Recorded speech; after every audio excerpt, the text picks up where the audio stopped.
السلام علیکم ورحمۃ اللہ وبرکاتہ۔ ان الحمد للہ نحمده ونستعینه ونستغفره ونعوذ باللہ من شرور انفسنا وسیئات اعمالنا من يهده الله فلا مضل له ومن يضلل فلا هادي له واشهد ان لا اله الا الله وحده لا شريك له واشهد ان محمدا عبده ورسوله اما بعد فان خير الحديث كتاب الله وخير الهدي هدي محمد صلى الله عليه وسلم وشر الأمور محدثاتها وكل محدثة بدعة وكل بدعة ضلالة وكل ضلالة في النار۔ أعوذ بالله من الشيطان الرجيم، بسم الله الرحمن الرحيم۔ اعلموا أنما الحياة الدنيا لعب ولهو وزينة وتفاخر بينكم وتكاثر في الأموال والأولاد كمثل غيث أعجب الكفار نباته ثم يهيج فتراه مصفرا ثم يكون حطاما وفي الآخرة عذاب شديد ومغفرة من الله ورضوان وما الحياة الدنيا إلا متاع الغرور۔ وقال النبي صلى الله عليه وسلم لو كانت الدنيا تعدل عند الله جناح بعوضة ما سقى كافر منها شربة ماء۔ وقال النبي صلى الله عليه وسلم اذهب في الدنيا يحبك الله واذهب فيما في أيدي الناس يحبك الناس۔ وقال عبد الله بن عمرو بن العاص رضي الله تعالى عنه وهو يخطب قال ما أبعد هديكم من هدي النبي صلى الله عليه وسلم هو أزهد الناس في الدنيا وأنتم أرغب الناس في الدنيا۔ رواه الإمام أحمد بسند صحيح۔ محترم مکرم ذمہ داران مسجد اہل حدیث اشوک نگر، اسی طرح سے اس مسجد کے امام و خطیب، تمام تر منتظمین، اراکین، ذمہ داران، اسی طرح سے آج کے اس بزم کے خطیب ہمارے بزرگ اور بہت ہی زیادہ علمی منہجی شخصیت کے مالک فضیلت الشیخ خالد جمیل بکی حافظہ اللہ تعالی، آپ تمام بزرگوں، نوجوان دوستوں، قابل احترام ماں اور بہنوں، عزیز بچوں، اللہ تبارک و تعالیٰ کے فضل سے، اس کی توفیق سے یہ موقع ایک لمبے عرصے کے بعد میسر آیا ہے کہ آپ حضرات سے ملاقات ہو رہی ہے۔ دینی اجتماعات کا سلسلہ ایسے تو کورونا کے حالات میں اور اس کے نتیجے میں جو کچھ بھی مشکلات پیش آئیں، یہ سلسلہ رک گیا تھا، لیکن کہیں کہیں ہماری کمیاں ایسی ہیں کہ ہم لوگوں نے اسے ایک ہیلا اور بہانہ بھی بنا لیا ہے۔ میرے بھائیوں، یہ امت کی زندگی ہے، امت کی زندگی ہے، امت کی روح اس کے اندر چھپی ہوئی ہے۔ اگر ہم چاہتے ہیں کہ امت اپنے دین کے اعتبار سے، اپنے ایمان کے اعتبار سے، اپنے عمل، اپنے سلوک کے اعتبار سے زندہ رہے، اس کے دین کی، اس کے ایمان کی، اس کے عمل و سلوک کی حفاظت ہوتی رہے، تو ہماری اور آپ کی ذمہ داری ہے کہ دینی اجتماعات کا، دینی دروس کا، علمی مذاکرے کا، علمی حلقات کا، اسی طرح سے مختلف عناوین پر ورکشاپ کا سلسلہ ہمیشہ جاری رکھیں، جس طرح کے حالات ہوں اور ان حالات میں جیسے بھی ممکن ہو، ہماری اور آپ کی ذمہ داری ہے کہ ہم اس ذمہ داری کو ادا کریں۔ اس میں کوتاہی نہیں ہونی چاہیے، اس میں سستی نہیں ہونی چاہیے۔ بہت ساری جگہوں پر آپ دیکھتے ہوں گے کہ ایک مستقل نشاط دکھائی دیتی ہے، مستقل ان کے ہاں اجتماعات ہوتے ہیں، دروس ہوتے ہیں، پروگرام ہوتے ہیں، اور بڑے منظم انداز میں بڑوں کے لیے، چھوٹوں کے لیے، خاص طور پر نوجوانوں کی تربیت کے لیے، ماؤں بہنوں کی تربیت کے لیے مستقل اجتماعات، مستقل دروس کا انتظام ہوتا ہے۔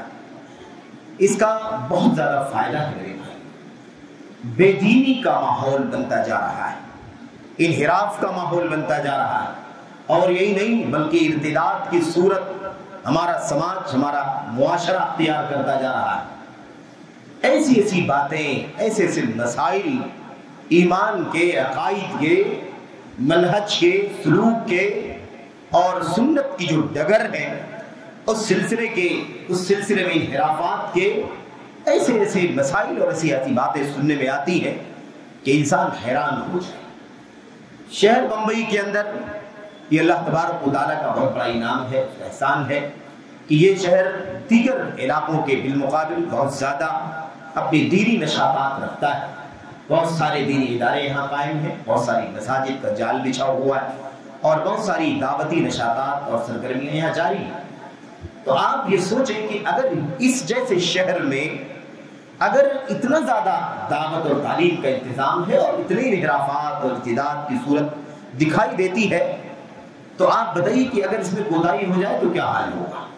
اگر اس میں سستی ہو جائے، ذمہ داریاں اپنی ہم نہ ادا کریں تو پھر کیا حال ہو جائے گا میرے بھائیو سماج کا، معاشرے کا. اور نوجوان تو سب سے بڑا مورا، انحرافات سب سے زیادہ اگر کہیں اپنا پنجہ جما لیتی ہے تو نوجوانوں کا طبقہ ہے. اس لیے بہت زیادہ ضروری ہے کہ اس کا اہتمام کیا جائے. ایسا نہیں ہونا چاہیے کہ ہم نے کوئی سال 2 سال میں 6-8 مہینے میں یا اس سے بھی زیادہ لمبے عرصے یا اس سے کم و بیش کا ہم نے کوئی پروگرام ترتیب دے دیا اور ہم نے سمجھ لیا کہ اپنی ذمہ داری ہم نے ادا کر لی. میرے بھائی تو ایسی بات نہیں. یہ کام مستقل چلنا چاہیے، مسلسل چلنا چاہیے. چونکہ یہ غذا ہے روح کی، اس سے ایمان میں تازگی ہوتی ہے، اس سے عمل کی اصلاح ہوتی ہے، اس سے اخلاق سدھرتے ہیں، اس سے حلال و حرام کی سمجھ کی کہ حلال و حرام کی پرکھ ہوتی ہے. انسان اللہ تبارک و تعالیٰ کے حقوق کو سمجھتا ہے، بندگان کے حقوق کو سمجھتا ہے. اس لیے اس سلسلے میں ہماری ذمہ داری بہت پختہ ہونی چاہیے. اور یاد رکھے کہ ذمہ داری ہر ایک کی ہے، یہ بھی کوئی نہ سمجھے. بہت سارے ہمارے بھائی ہیں سماج میں، سوسائٹی میں، وہ سمجھتے ہیں کہ صرف یہ ذمہ داری صرف مسجد والوں کی ہے، صرف مدرسے والوں کی ہے، صرف مولویوں کی، صرف ٹرسٹیوں کی. ایسی بات نہیں. ہر آدمی کی اپنی ذمہ داری ہے، جس سے جو ہو سکتا ہے وہ اپنی کوشش لا کر ذمہ داران کے سامنے پیش کرے اور مخلصانہ انداز ہونا چاہیے. اٹیک کرنے سے کوئی مسئلہ حل نہیں ہوتا ہے. صرف اور صرف میرے بھائیوں تھوپنے سے، الزام لگانے سے، کوتاہیاں گنانے سے کوئی مسئلہ حل نہیں ہوتا ہے. ہر جگہ نصح کا جذبہ ہونا چاہیے، خیرخواہی کا جذبہ ہونا چاہیے، باہمی تعاون کا ماحول ہونا چاہیے. وتعاونوا علی البر والتقوی ولا تعاونوا علی الاثم والعدوان. سب کو حکم ہے، کوئی الگ نہیں اس کے اندر. سارے مسلمان سب کی ذمہ داری ہے کہ آپس میں ایک دوسرے کی مدد کریں. تو ایک دوسرے کے حوالے کر دینا، تھوپ دینا یا اپنی ذمہ داریاں ادا کرنے کے بجائے دوسروں کے سر پر ڈال دینا، انہیں مطعون ٹھہرانا، یہ ساری چیزیں ایسی ہیں جو خود ہمارے دین کے خلاف ہے، ہمارے منہج کے خلاف ہے، ہمارے اصول کے خلاف ہے. تو بہرحال میں مبارکباد پیش کرتا ہوں ذمہ داران کو اور مسجد الحدیث اشوک نگر کے منتظمین کو کہ انہوں نے پیش رفت کی. کم و بیش 7-8 سال مجھے یاد پڑتا ہے کہ یہاں آنا ہوا تھا پہلے. اور مولانا سعید احمد صاحب بستری حافظ اللہ جو اس وقت بہرحال بیمار ہیں، آپ حضرات سے دعا ہے، گزارش ہے کہ آپ ان کی شفایابی کے لیے دعا کریں. ان کی کوششوں سے ایک پروگرام بہت پہلے ہوا تھا، بعد یہاں آنے کا اتفاق ہوا تھا اور یہ دوسرا اتفاق ہے جو کئی سالوں کے بعد ہو رہا ہے. میرے بھائیوں الحمدللہ اور ممبئی شہر کے اندر ایک بڑی کھیپ ہے، بڑی تعداد ہے اہل علم کی، دعات کی، اور جو بہت اچھی طرح سے تعلیم، تربیت، دعوت، اصلاح کا کام انجام دے رہے ہیں، دے سکتے ہیں. آپ ان کی خدمات سے فائدہ اٹھائیں اور اس ذمہ داری کو ادا کریں. تو مبارکباد کے مستحق ذمہ داران، اللہ تبارک و تعالیٰ سے دعا ہے کہ اللہ تعالیٰ انہیں اس پیش رفت پر نیک صلہ عطا فرمائے، نیک بدلہ عطا فرمائے. اللہ تبارک و تعالیٰ ان کی قربانی کو قبول فرمائے. اس اجتماع میں اس طرح کے دیگر اجتماعات میں، اس سے پہلے جو ہوئے اور جو آگے ہوں گے، ان تمام مسائل، ان تمام کاموں میں آگے بڑھ چڑھ کر کے آپ حصہ لیں. اور جو جس طرح سے بھی اس میں اپنی ذمہ داری نبھاتا ہے، اللہ تبارک و تعالیٰ سب کو اپنے کیے کا صلہ اور بدلہ عطا فرمائے. مال خرچ کر کے، وقت خرچ کر کے، صلاحیتیں خرچ کر کے، اور جس سے جو ہو سکتا ہے سب کی ساری ذمہ داری ادا کرنا ضروری ہے. میرے بھائی میدانی جہاد میں، میدانی کارزار میں آپ سمجھتے ہیں کہ اللہ کے نبی علیہ الصلوۃ والسلام نے فرمایا تھا، اور آپ جانتے ہیں کہ جب فوج تیار ہوتی تھی تو اس کے مختلف اطراف تھے، جوانب تھے. کوئی بالکل آگے کی طرف ہوتا تھا، کوئی دائیں کی طرف ہوتا تھا، کوئی بائیں کی طرف ہوتا تھا، بائیں جانب کوئی پیچھے کی طرف ہوتا تھا، کوئی بہت پیچھے رہتا تھا، صرف یہ دیکھنے کے لیے کہ فوج میں سے کوئی آدمی چھوٹ نہ جائے، کوئی سامان نہ چھوٹ جائے، کسی کی کوئی امانت نہ رہ جائے، کوئی جانور پیچھے نہ رہ جائے، بچے یا عورتیں پیچھے نہ رہ جائیں وغیرہ. اس طرح کے کام کے لیے اللہ کے نبی علیہ الصلوۃ والسلام نے فرمایا تھا ان کان فی الساقۃ کان فی الساقہ وان کان فی الحراست کان فی الحراسہ. جو جہاں ہے وہی کام پر لگا رہے. ہر ایک کی ذمہ داری ہے کہ اسے جو ہو سکتا ہے وہ انجام. اللہ تبارک و تعالیٰ سے دعا ہے کہ اللہ تعالیٰ ہم سب کو اپنی اپنی کوششیں صرف کرنے کی توفیق عطا فرمائے. اور اللہ تبارک و تعالیٰ ہم تمام لوگوں کی کوششوں کو جو ٹوٹی پھوٹی ہے اللہ تبارک و تعالیٰ شرف قبولیت سے نوازے اور اس کا نیک صلہ اور بدلہ اپنے فضل و کرم سے ہمیں اس دنیا میں اور آخرت میں عطا فرمائے. آمین رب العالمین. موضوع جو آج آپ کے سامنے منتخب ہوا ہے اور اس پر انشاءاللہ تبارک و تعالیٰ تھوڑی دیر گفتگو کرنی ہے، وہ یہ ہے کہ دنیا کی حقیقت اور دنیا سے بے رغبتی کی زندگی، زہد کی زندگی۔ اصل میں دنیا جو ہے نا یہ بہت رنگین ہے اور بہت زیادہ ہمیں رجھانے والی ہے، بہت زیادہ کھینچنے والی ہے، بہت زیادہ ورگلانے، بہلانے اور پھسلانے والی ہے۔ اللہ کے نبی علیہ السلام نے فرمایا تھا الدنیا حلوۃ خاضرہ وإن اللہ مستخلفکم فیہا فینظر کیف تعملون۔ اللہ تبارک و تعالیٰ، اللہ کے نبی علیہ السلام فرماتے ہیں یہ دنیا بڑی میٹھی، بڑی ہری بھری ہے، بڑی رنگین ہے۔ انسان کی آنکھیں جب دنیا پر پڑتی ہے تو آنکھوں کو خیرہ کر دیتی ہے اس کی رنگین۔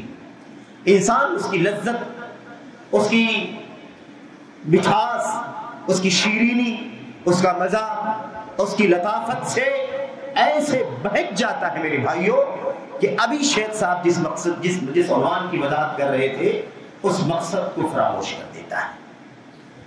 مقصد زندگی کیا ہے؟ اللہ تبارک و تعالیٰ کی عبادت، اسی لیے پیدا ہوئی ہے اور کوئی کام نہیں ہے۔ آپ کہیں گے پھر کھاتے کیوں ہیں، پیتے کیوں ہیں، کاروبار کیوں کرتے ہیں، گھر کیوں بناتے ہیں، بیوی بچے کیوں رکھتے ہیں؟ اسی لیے بناتے ہیں، رکھتے ہیں کیونکہ عبادت مقصد ہے اور اللہ نے ہماری فطرت ایسی بنائی ہے کہ عبادت کے لیے جینا پڑے گا اور جینت کے لیے سارے کام لگتے ہیں۔ جینے کے لیے تمام اسباب کی ضرورت ہوتی، جینے کے لیے کھانا چاہیے، پینا چاہیے۔ ہماری فطرت ایسی اللہ نے بنائی کہ ہمیں شادی بیاہ کی ضرورت ہے، بال بچوں کی ضرورت ہے، رہنے کے لیے چھت کی ضرورت ہے، ہمیں گرمی سردی سے تمام طرح کے حالات سے گزرنے کے لیے اسباب اختیار کرنا ضروری۔ تو یہ سب وسائل ہیں، یہ سب ذرائع ہیں۔ دنیا کا کوئی بھی کام آپ جان لیجئے کہ ہدف اور مقصد ہے ہی نہیں، سب اس اصل مقصد کے لیے سبب اور ذریعہ، جس مقصد کی وضاحت شیخ صاحب کر رہے ہیں۔ عبادت، اس کے سوا کوئی مقصد نہیں، اور اگر یہ مقصد فوت ہو جائے، یعنی یہ مقصد چھوڑ کر کے کوئی آدمی دنیا کے پیچھے بھاگے، یا دنیا کے پیچھے بھاگے، حلال کے پیچھے بھاگے یا حرام کے پیچھے بھاگے۔ حرام کے پیچھے بھاگے تو سب سمجھ سکتے ہیں کہ حرام کے پیچھے بھاگنا تو بہت بڑا جرم ہے، لیکن اگر حلال کے پیچھے بھی نہ بھاگے کہ یہ اصل مقصد زندگی فوت ہو جائے تو بھی انسان مجرم ہے۔ کیوں؟ اس لیے گرچہ حلال کمائی کر رہا ہے، حلال کے پیچھے بھاگ رہا ہے، لیکن اصل مقصد جو اس کی پیدائش کا ہے اسے متاثر کر رہا ہے۔ ایک آدمی نماز چھوڑ کر کے حلال کام کر رہا ہے، پتھر توڑ رہا ہے، پیسے لے رہا ہے، لکڑیاں ڈھو کر کے پیسے لے رہا ہے، لیکن نماز نہیں پڑھتا ہے اور کہتا ہے میں حرام تو نہیں کر رہا ہوں، حلال کر رہا ہوں۔ میرے بھائیوں، اللہ تبارک و تعالیٰ نے اس زندگی کا مقصد عبادت بتایا ہوا ہے۔ تو دنیا کے اندر جتنی بھی چیزیں ہیں سب کی سب اللہ تبارک و تعالیٰ کی نگاہ میں کیا ہے؟ لعنتی۔ اللہ کے نبی صلی اللہ علیہ وسلم نے فرمایا تھا، ترمذی وغیرہ کی حسن روایت، اللہ کے نبی نے فرمایا تھا ان الدنیا ملعونہ وملعون ما فیہا الا ذکر اللہ وما والاہ وعالم ومتعلم۔ چار چیزوں کو اللہ نے الگ کر، اللہ کے نبی نے الگ کر دیا بس۔ بقیہ دنیا کے بارے میں عام فیصلہ کیا ہے؟ یہ دنیا لعنتی ہے، ملعون ہے۔ عجیب بات ہے، یہ دنیا لعنتی ہے اور دنیا میں جو کچھ ہے سب لعنتی ہے۔ دنیا اور ما فیہا کیا ہے؟ سب لعنت کی چیز ہے۔ لعنت کا لفظ کوئی سننا نہیں چاہے گا اپنے بارے میں، لیکن جس کے پیچھے ہم بھاگ رہے ہیں وہ کیا ہے؟ وہ لعنتی۔ اللہ کے نبی نے اس لعنت میں سے چار الفاظ کہہ کر کے چار چیزوں کو الگ کر دیا، بس یہی لعنت سے باہر ہے۔ دنیا کی حقیقت سمجھنا ہے ہمیں، دنیا ہے کیا؟ دنیا کیا ہے؟ اس کی حقیقت اللہ کے نبی صلی اللہ علیہ وسلم اس میں فرماتے ہیں۔ آپ فرماتے ہیں دنیا لعنتی ہے، دنیا میں جو ساری چیزیں وہ کیا ہے؟ وہ لعنتی۔ الا ذکر اللہ، سوائے اللہ تبارک و تعالیٰ کی ذکر کی، اللہ کی ذکر، اللہ کی یاد کے۔ اور جب ذکر کہا جائے تو ذکر ایک عام لفظ ہے جس میں اللہ تبارک و تعالیٰ کی عبادت ہے، ایمان ہے، عبادت ہے، تقویٰ ہے، فرائض ہے، سنن ہے، نوافل ہے، مستحبات ہے، سبحان اللہ الحمدللہ بھی ذکر ہے، قرآن کریم ذکر ہے، نبی کی سنت ذکر ہے، اچھی بات بولنا ذکر ہے، امر بالمعروف ذکر ہے، نہی عن المنکر ذکر ہے۔ جس چیز سے اللہ تبارک و تعالیٰ راضی اور خوش ہوتا ہے وہ کیا ہے؟ وہ اللہ تبارک و تعالیٰ کا ذکر ہے۔ میرے بھائیو، یہ مجلس ذکر کی مجلس ہے، کیونکہ اللہ کے کلام کی آیتیں پڑھی جا رہی ہیں، نبی کریم صلی اللہ علیہ وسلم کی حدیثیں پڑھی جا رہی ہیں، امت کے سلف صحابہ کرام کی سیرت کے گوشے آپ کے سامنے رکھے جا رہے ہیں۔ یہ کیا ہے؟ یہ ذکر ہے۔ تو اللہ کے نبی فرماتے ہیں کہ دنیا لعنتی، دنیا کی ساری چیزیں لعنتی سوائے اللہ تبارک و تعالیٰ کے ذکر کے، وما والا، اور وہ تمام چیزیں جسے محبت ہے اللہ تبارک و تعالیٰ کے ذکر سے، اللہ کا ذکر اور اللہ کے ذکر سے جڑی ہوئی چیزیں جو اس سے لگاؤ رکھنے والی ہے، تعلق رکھنے والی، وہ کیا ہے؟ وہ بھی اللہ تبارک و تعالیٰ کی لعنت سے باہر ہے۔ نمبر 3، اس اللہ کے ذکر کو سیکھنے والا، اس اللہ کے ذکر کو سکھانے والا، بس ان 4 کے سوا کوئی نہیں ہے جسے نبی کریم صلی اللہ علیہ وسلم نے لعنت سے باہر کیا۔ یہ دنیا کی حقیقت ہے میرے۔ اب آپ سوچیں کہ جس کے پیچھے ہم لوگ بھاگ رہے ہیں، کیا وہ ان 4 چیزوں میں سے ہے؟ اگر نہیں ہے تو پھر یہ سوچنا ضروری ہے کہ کہیں لعنت کہیں ہم تک پہنچ تو نہیں۔ اب مثال کے طور پر اللہ کے نبی فرمایا اللہ کا ذکر، دوسری چیز جو اللہ کے ذکر سے محبت کرے، جس کا تعلق اللہ کے ذکر سے ہو، جس کا تعلق اللہ تبارک و تعالیٰ کی عبادت اور اس کی یاد سے ہو۔ اب اگر مثال کے طور پر ابھی شیخ نے بہت لمبا خطاب جو فرمایا ہے اور شیخ نے عنوان بتایا حافظ جی نے، شیخ محترم کا، اسی مناسبت سے میں نے یہ عنوان آپ کے لیے منتخب کیا، کیونکہ عنوان متکامل ہو جائے گا، سارے پہلو اس کے اکٹھا ہو جائیں گے آپ کے ساتھ۔ اب ہمیں عبادت کے مقصد پر کوئی گفتگو نہیں کرنی، جس کام میں بھی اللہ تبارک و تعالیٰ کی رضا ہے وہ عبادت ہے۔ زبان سے بولیں، ہاتھ پیر سے کر کے دکھائیں، ظاہر میں نظر آئے، چھپا ہوا ہو، لیکن جس سے بھی اللہ تبارک و تعالیٰ راضی اور خوش ہوتا ہے وہ کیا ہے؟ اللہ تبارک و تعالیٰ کی عبادت۔ اب اس کام کے لیے جتنی بھی چیزیں جڑ جائیں گی سب اللہ تبارک و تعالیٰ کی نظر میں لعنت سے باہر چلی جائیں گی، اور لعنت سے باہر کا مطلب یہ کہ اللہ تبارک و تعالیٰ کی رحمت کی مستحق بن جائے، کیونکہ لعنت کے معنی کیا ہوتے ہیں؟ لعنت کے معنی ہوتے ہیں اللہ کی رحمت سے دھتکار، اللہ کی رحمت سے پھٹکار۔ اگر کوئی کہتا ہے اللہ کی لعنت ہو، اس کا مطلب وہ بد دعا کرتا ہے کہ اللہ تعالیٰ اس کو اپنی رحمت سے دور کر دے، اور لعنت سے بچ گیا یعنی اللہ کی رحمت کا مستحق بن گیا۔ یہ دنیا کی حالت ہے میرے بھائیوں کی، دنیا کی ساری چیزیں لعنتی ہیں۔ اگر کوئی چیز لعنت سے باہر ہے تو یہ اللہ کی عبادت، اللہ کی بندگی، اسے تعلق رکھنے والے، اس کو پڑھنے والے، اس کو پڑھانے والے، اس کو سیکھنے والے، اس کے لیے مال خرچ کرنے والے، اس کے لیے وقت لگانے والے، اس کے لیے محنت کرنے والے، اس کے لیے صلاحیت لگانے والے، سارا اسی محور کے گرد سب گھومتا ہے۔ اللہ کی بندگی سے جڑی ہوئی چیزیں صرف اور صرف لعنت سے باہر، یہ ساری چیزیں لعنتی ہیں۔ یہ ہے میرے بھائی۔ اچھا، قرآن کریم کی ایک آیت میں نے آپ کے سامنے پڑھی۔ ایسے تو آپ جانتے ہیں کہ دنیا کی حقیقت کے بارے میں قرآن کریم کی بے شمار آیتیں ہیں میرے بھائی، بے شمار آیتیں، مختصر اور طویل بہت ساری آیتیں موجود ہیں۔ ایک بہت جامع آیت کریمہ جو سورۃ الحدید کی ہے، آیت نمبر 21 میں اللہ تبارک و تعالیٰ فرماتا ہے اعلموا انما الحیات الدنیا۔ آئیے ذرا سا مختصر سی اس کی وضاحت کر دیں اس آیت کریمہ کو پڑھ کر کے۔ اللہ تبارک و تعالیٰ فرماتا ہے اعلموا انما الحیات الدنیا، جان لو اچھی طرح سے، انما الحیات الدنیا لعب ولہو وزینۃ وتفاخر بینکم وتکاثر فی الاموال والاولاد۔ 5 چیزیں اللہ نے بیان فرمائی۔ دنیا کی حقیقت یہی ہے، اس کے سوا کچھ نہیں۔ اور ہم آپ سب ہر طبقے کے ہمارے بیچ میں، ہر طبقے کے لوگ موجود ہیں۔ ہمارے بیچ میں چھوٹا سا بچہ بھی موجود ہے، ہمارے بیچ میں آغاز جوانی کے عمر کا آدمی بھی موجود ہے، اور جوان آدمی بھی موجود ہے، ادھیڑ عمر کا آدمی بھی موجود ہے، اور ہمارے بزرگ بھی موجود ہیں۔ اللہ تبارک و تعالیٰ 5 کو مخاطب کر کے فرماتا ہے، بچے کو، ٹھیک ہے، بچپنے کے بعد جوانی کا آغاز، اس کے بعد جوانی کڑیل، اس کے بعد ادھیڑ عمر، اور اس کے بعد بڑھاپا، بس اس کے سوا کچھ نہیں۔ اللہ تبارک و تعالیٰ فرماتا ہے جان لو یہ دنیا، انما الحیات الدنیا، دنیاوی زندگی، لعب، کھیل ہے۔ کھیل کا مطلب کیا ہوتا ہے؟ لعب کا مطلب کیا ہوتا ہے؟ دل لگی، جس سے دل بہل جائے، جس سے وقت گزر جائے، جس میں یوں ہی مزہ آ جائے، اس کو کہتے ہیں لعب۔ اور لہو بھی دل لگی کو بولتے ہیں، لیکن اس کے اندر کہیں نہ کہیں جنسی معاملہ پایا جاتا ہے، جنسی معاملہ پایا جاتا ہے۔ اللہ تبارک و تعالیٰ فرماتا ہے جان لو کہ دنیاوی زندگی کھیل کا نام ہے، لہو تماشے کا نام ہے، وزینت اور زیب و زینت رنگینی کا نام ہے، زیب و زینت اور رنگینی کا نام ہے۔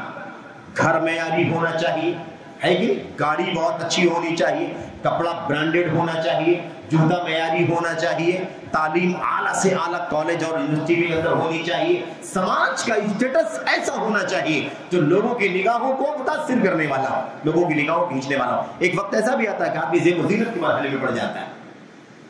نمبر 3 اللہ تبارک و تعالیٰ نے فرمایا۔ نمبر 4 آگے اللہ فرماتا ہے وَتَكَاثُرٌ فِي الْأَمْوَالِ وَالْأَوْلَادِ وَتَفَاخُرٌ بَيْنَكُمْ۔ چوتھا کیا ہے؟ آپس میں ایک دوسرے پر فخر کرنا، آپس میں ایک دوسرے پر کیا کرنا؟ فخر کرنا۔ میں تجھ سے اوپر ہوں اور وہ کہے میں تجھ سے اوپر ہوں، وہ اپنی خاندان پر، وہ اپنی پراپرٹی پر، وہ اپنی وغیرہ پر۔ ایسے آگے اللہ تبارک و تعالیٰ فرماتا ہے 5ویں چیز تکاثر فی الاموال والاولاد، اور مال اور اولاد میں ایک دوسرے سے بڑھ جانا۔ میرے پاس تجھ سے زیادہ مال ہے، وہ کہے تم سے زیادہ میرے پاس، وہ کہے فلاں کے پاس تم سے زیادہ ہے، اور اولاد کی کثرت۔ 5 الفاظ اللہ سبحانہ و تعالیٰ نے استعمال فرمائے، یہی زندگی کا خلاصہ ہے۔ حافظ ابن کثیر رحمۃ اللہ علیہ فرماتے ہیں اگر اس پر غور کرو، حافظ ابن کثیر نہیں بلکہ ابن عاشور فرماتے ہیں، کہتے ہیں ان 5 الفاظ پر غور کر لو تو زندگی کی حالت، زندگی کی حقیقت سمجھ میں آ جائے۔ اللہ نے فرمایا کھیل، جس کو کہتے ہیں لعب، لعب کا تعلق بچوں سے ہے۔ آدمی جب جنم لیتا ہے، ماں کے پیٹ سے پیدا ہوتا ہے، جو پہلا مرحلہ آتا ہے وہ بچپن کا ہوتا ہے، طفولت کا ہوتا ہے۔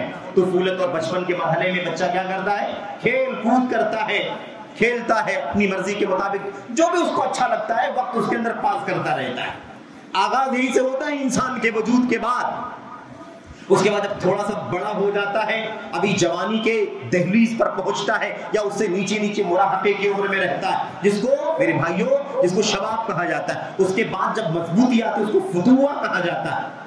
تو جب جوانی کے مرحلے کے قریب جب پہنچتا ہے تو اس کی حالت جو ہے نا یہ عام کھیل کود سے تھوڑا سا اوپر جاتی ہے، جس میں اس کو زیادہ انجوائمنٹ ملے، منورنجن ملے، چاہت ہو ادھر فلموں کی طرف، ادھر گانوں کی طرف، تصویروں کی طرف، فلاں فلاں وغیرہ وغیرہ، یعنی عام کھیل کود سے آگے بڑھ کر کے ایک دل لگی، انجوائمنٹ، منورنجن جو اس کی طرف چلا جاتا ہے۔ اور جب اس کے بعد آدمی جوانی کے مرحلے کو پہنچتا ہے تو اللہ تبارک و تعالیٰ فرماتا ہے وزینتم، زینتن، زندگی کس کا نام ہے؟ دنیاوی زندگی زینت کا نام ہے۔ اس کے بعد تو پھر اس کو فکر ہوتی ہے اس کا کپڑا، اس کا جوتا، اس کا رہن سہن، اس کا سماجی اسٹیٹس، اس کا معیار، اور مطلب وہ گلیمر چاہتا ہے، رنگینی چاہتا ہے، اور ایسا اپنے آپ کو رکھنا چاہتا ہے کہ لوگوں کو میں بہت اعلیٰ دکھائی دوں، اور جن کو ایسا دیکھتا ہے زیب و زینت والا، اس کو دیکھ دیکھ کر کے اپنے آپ کو بنانے کی کوشش کرتا ہے۔ یہ ہے زینت۔ اس کے بعد جب جوانی ڈھلنا شروع ہو جاتی ہے، بڑھاپے اور جوانی کے بیچ کا مرحلہ جس کو کہولت کہا جاتا ہے، ادھیڑ عمر جس کی لگ بھگ تقریباً 50-51 سے شروعات ہوتی ہے اس کی، میرے بھائیوں اس کے بارے میں اللہ تبارک و تعالیٰ نے کیا فرمایا؟ تفاخر بینکم، آپس میں ایک دوسرے پر فخر کرنے کا کام شروع ہوتا ہے۔ یہ چوتھا مرحلہ ہے۔ اس کے بعد اللہ تبارک و تعالیٰ آخر میں فرماتا ہے میرے بھائیوں، اگر آگے فرماتا ہے وَتَكَاثُرٌ فِي الْأَمْوَالِ وَالْأَوْلَادِ، 5واں مرحلہ جو بڑھاپے کا ہے، اس کے بعد کچھ باقی نہیں بچتا ہے موت کے سوا۔ تو بچپن، پیدائش کے بعد بچپن، اور اس کے بعد بڑھاپے کے بعد موت، اسی درمیان اللہ تبارک و تعالیٰ نے 5 مرحلوں کا تذکرہ فرما دیا ہے۔ یہ 5واں مرحلہ مال کے اندر کثرت، اولاد کے اندر کثرت۔ جو ہمارے بہت سارے بزرگ ہیں، جب وہ میرے بھائیوں آج ان کے بچے ہیں، ان کی اولاد ہے، تو مطلب مثال کے طور پر کاروبار میں، بزنس میں، یہاں وہاں جاب میں، مختلف کاموں میں لگے ہوئے ہیں، تو اب اس کو صرف اس کی فکر ہوتی ہے کہ کیسے زیادہ سے زیادہ مال اکٹھا ہو جائے، زیادہ سے زیادہ اولاد ہمارے پاس رہے، زیادہ سے زیادہ ہم سب سے زیادہ اونچے بن جائیں مال میں، اولاد کے اندر۔ یہ اللہ تبارک و تعالیٰ نے 5 مرحلے بیان فرمائے۔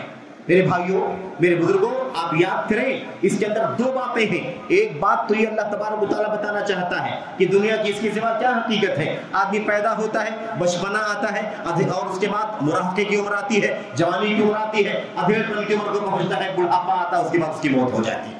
اگر یہ سارے مرحلے سے انسان گزرے تو، ورنہ آدمی کو اللہ تبارک و تعالیٰ نے جو زندگی دی ہے اتنی زندگی گزار کر کے مر جائے گا. بچپن میں بھی مر سکتا ہے, جوانی میں بھی, کبھی بھی اس کی موت ہو سکتی ہے. لیکن یہ 5 مراحل ہے, اگر سارے مراحل سے گزر کر کے انسان کی موت آتی ہے تو یہ 5 مرحلے ہیں جن سے گزرتا ہے. اس کے سوا کچھ نہیں. یہ زندگی کا خلاصہ ہے. زندگی کی یہی حقیقت ہے دنیا کی کہ آدمی پیدا ہو جاتا ہے اور ان 4 مرحلوں سے گزر کر کے اس کے بعد مٹی کے حوالے ہو جاتا ہے. اس کے سوا کچھ نہیں. دوسری بات یہ ہے کہ اللہ تبارک و تعالیٰ یہ بتلانا چاہتا ہے, جیسا کہ حافظ ابن کثیر رحمۃ اللہ علیہ فرماتے ہیں, کہتے ہیں حاکت دنیا, دنیا کا یہی حال ہے, جب وہ شروع ہوتی ہے تو بڑی رنگین دکھائی دیتی ہے. دنیا کیا ہوتی ہے؟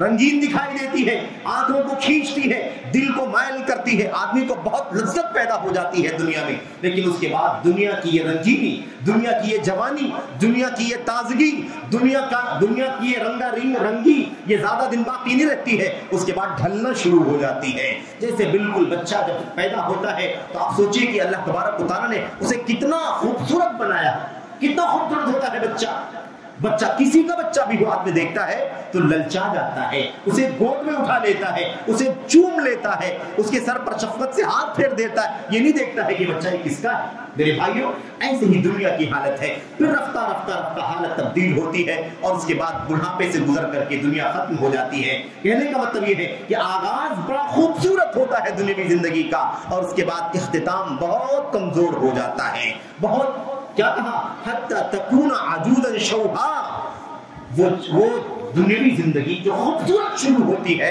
وہ گزرنے کے ساتھ ساتھ ایسی بڑھیا بن جاتی ہے کہ جس کو دیکھ کر کے انسان کو گھن محسوس ہوتی. اللہ تبارک و تعالیٰ نے اس طرح سے آیت کریمہ کے اندر ترجمہ کی. یہ میں نے بڑی جلدی آپ کے سامنے دونوں پہلے واضح کرنے کی کوشش کی. آیت کریمہ کا اگلا حصہ دیکھیں. اللہ تبارک و تعالیٰ فرماتا ہے وَتَكَاثُرٌ فِي الْأَمْوَالِ وَالْأَوْلَادِ كَمَثَلِ غَيْثٍ. یہ مثال دیکھو, كَمَثَلِ غَيْثٍ.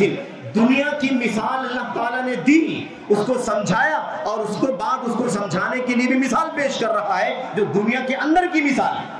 اللہ تبارک و تعالیٰ فرماتا ہے کمثل غیث اعجب الکفار نباتہ. اس کھیتی کی مثال کو سمجھ لو, کھیتی کی مثال کو سمجھ لو. اعجب الکفار نباتہ, جس کھیتی کے پودے کو دیکھ کر کے کسان کاشتکار جو ہوتا ہے نا بہت خوش ہوتا ہے.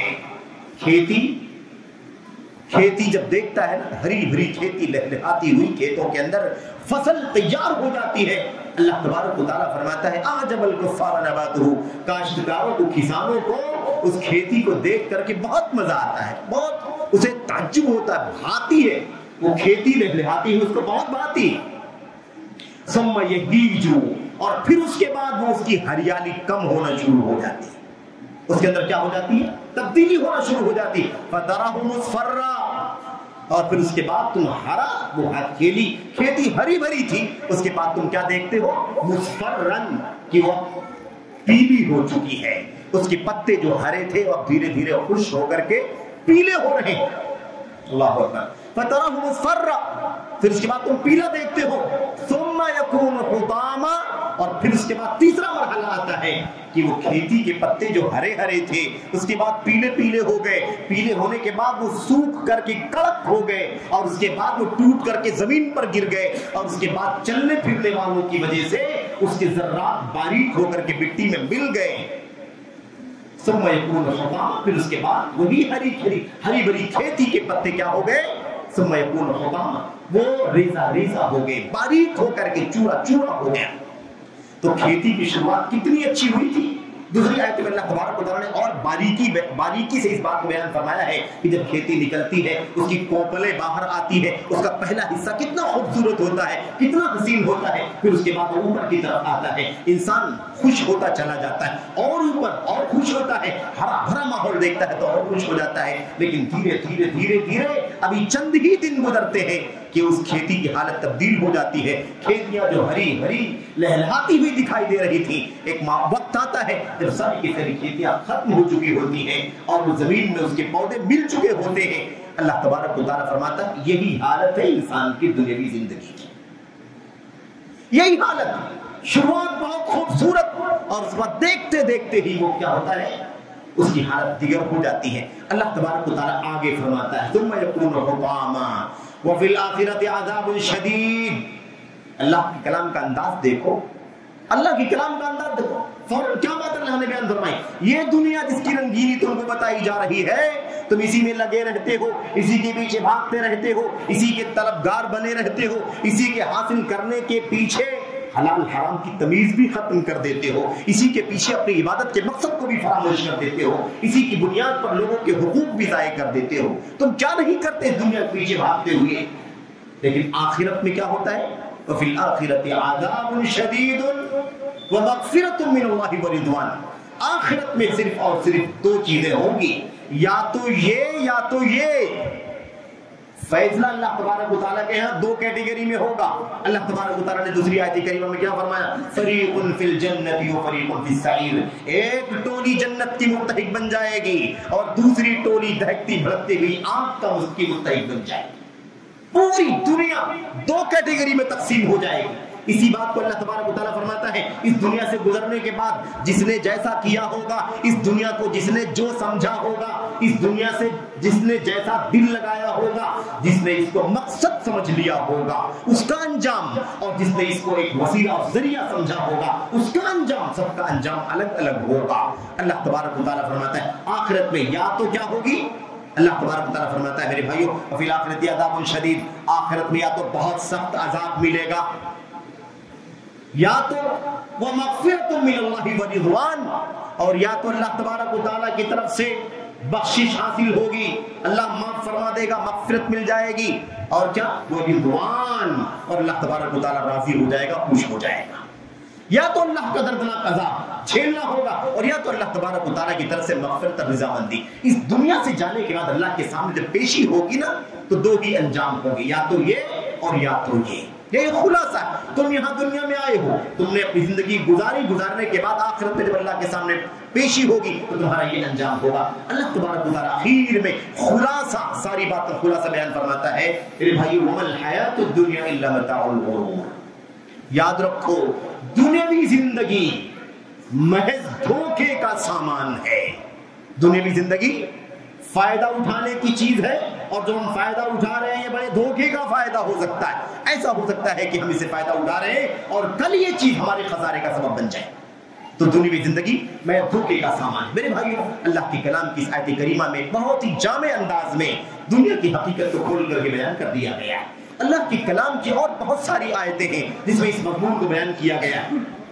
آئیے اللہ کے نبی صلی اللہ علیہ وسلم کی حدیثیں جو ہے نا، وہ اللہ کے کلام کی آیتوں کی تفسیر کرتی ہیں، اللہ کی آیتوں کی وضاحت کرتی ہے۔ اللہ تبارک و تعالیٰ اپنے کلام میں کیا فرماتا ہے اس کی حقیقت کھولتی ہیں۔ اللہ کے نبی محمد رسول اللہ صلی اللہ علیہ وسلم نے فرمایا تھا، آپ نے فرمایا تھا اپنے بارے میں فرمایا تھا، مجھے دنیا سے کیا لینا دینا ہے، دنیا سے مجھے کیا لینا دینا ہے، مالی وللدنیا، مالی وللدنیا، میرا دنیا سے کیا تعلق، ما انا الا کراکب استظل تحت شجرۃ ثم راح وتركها۔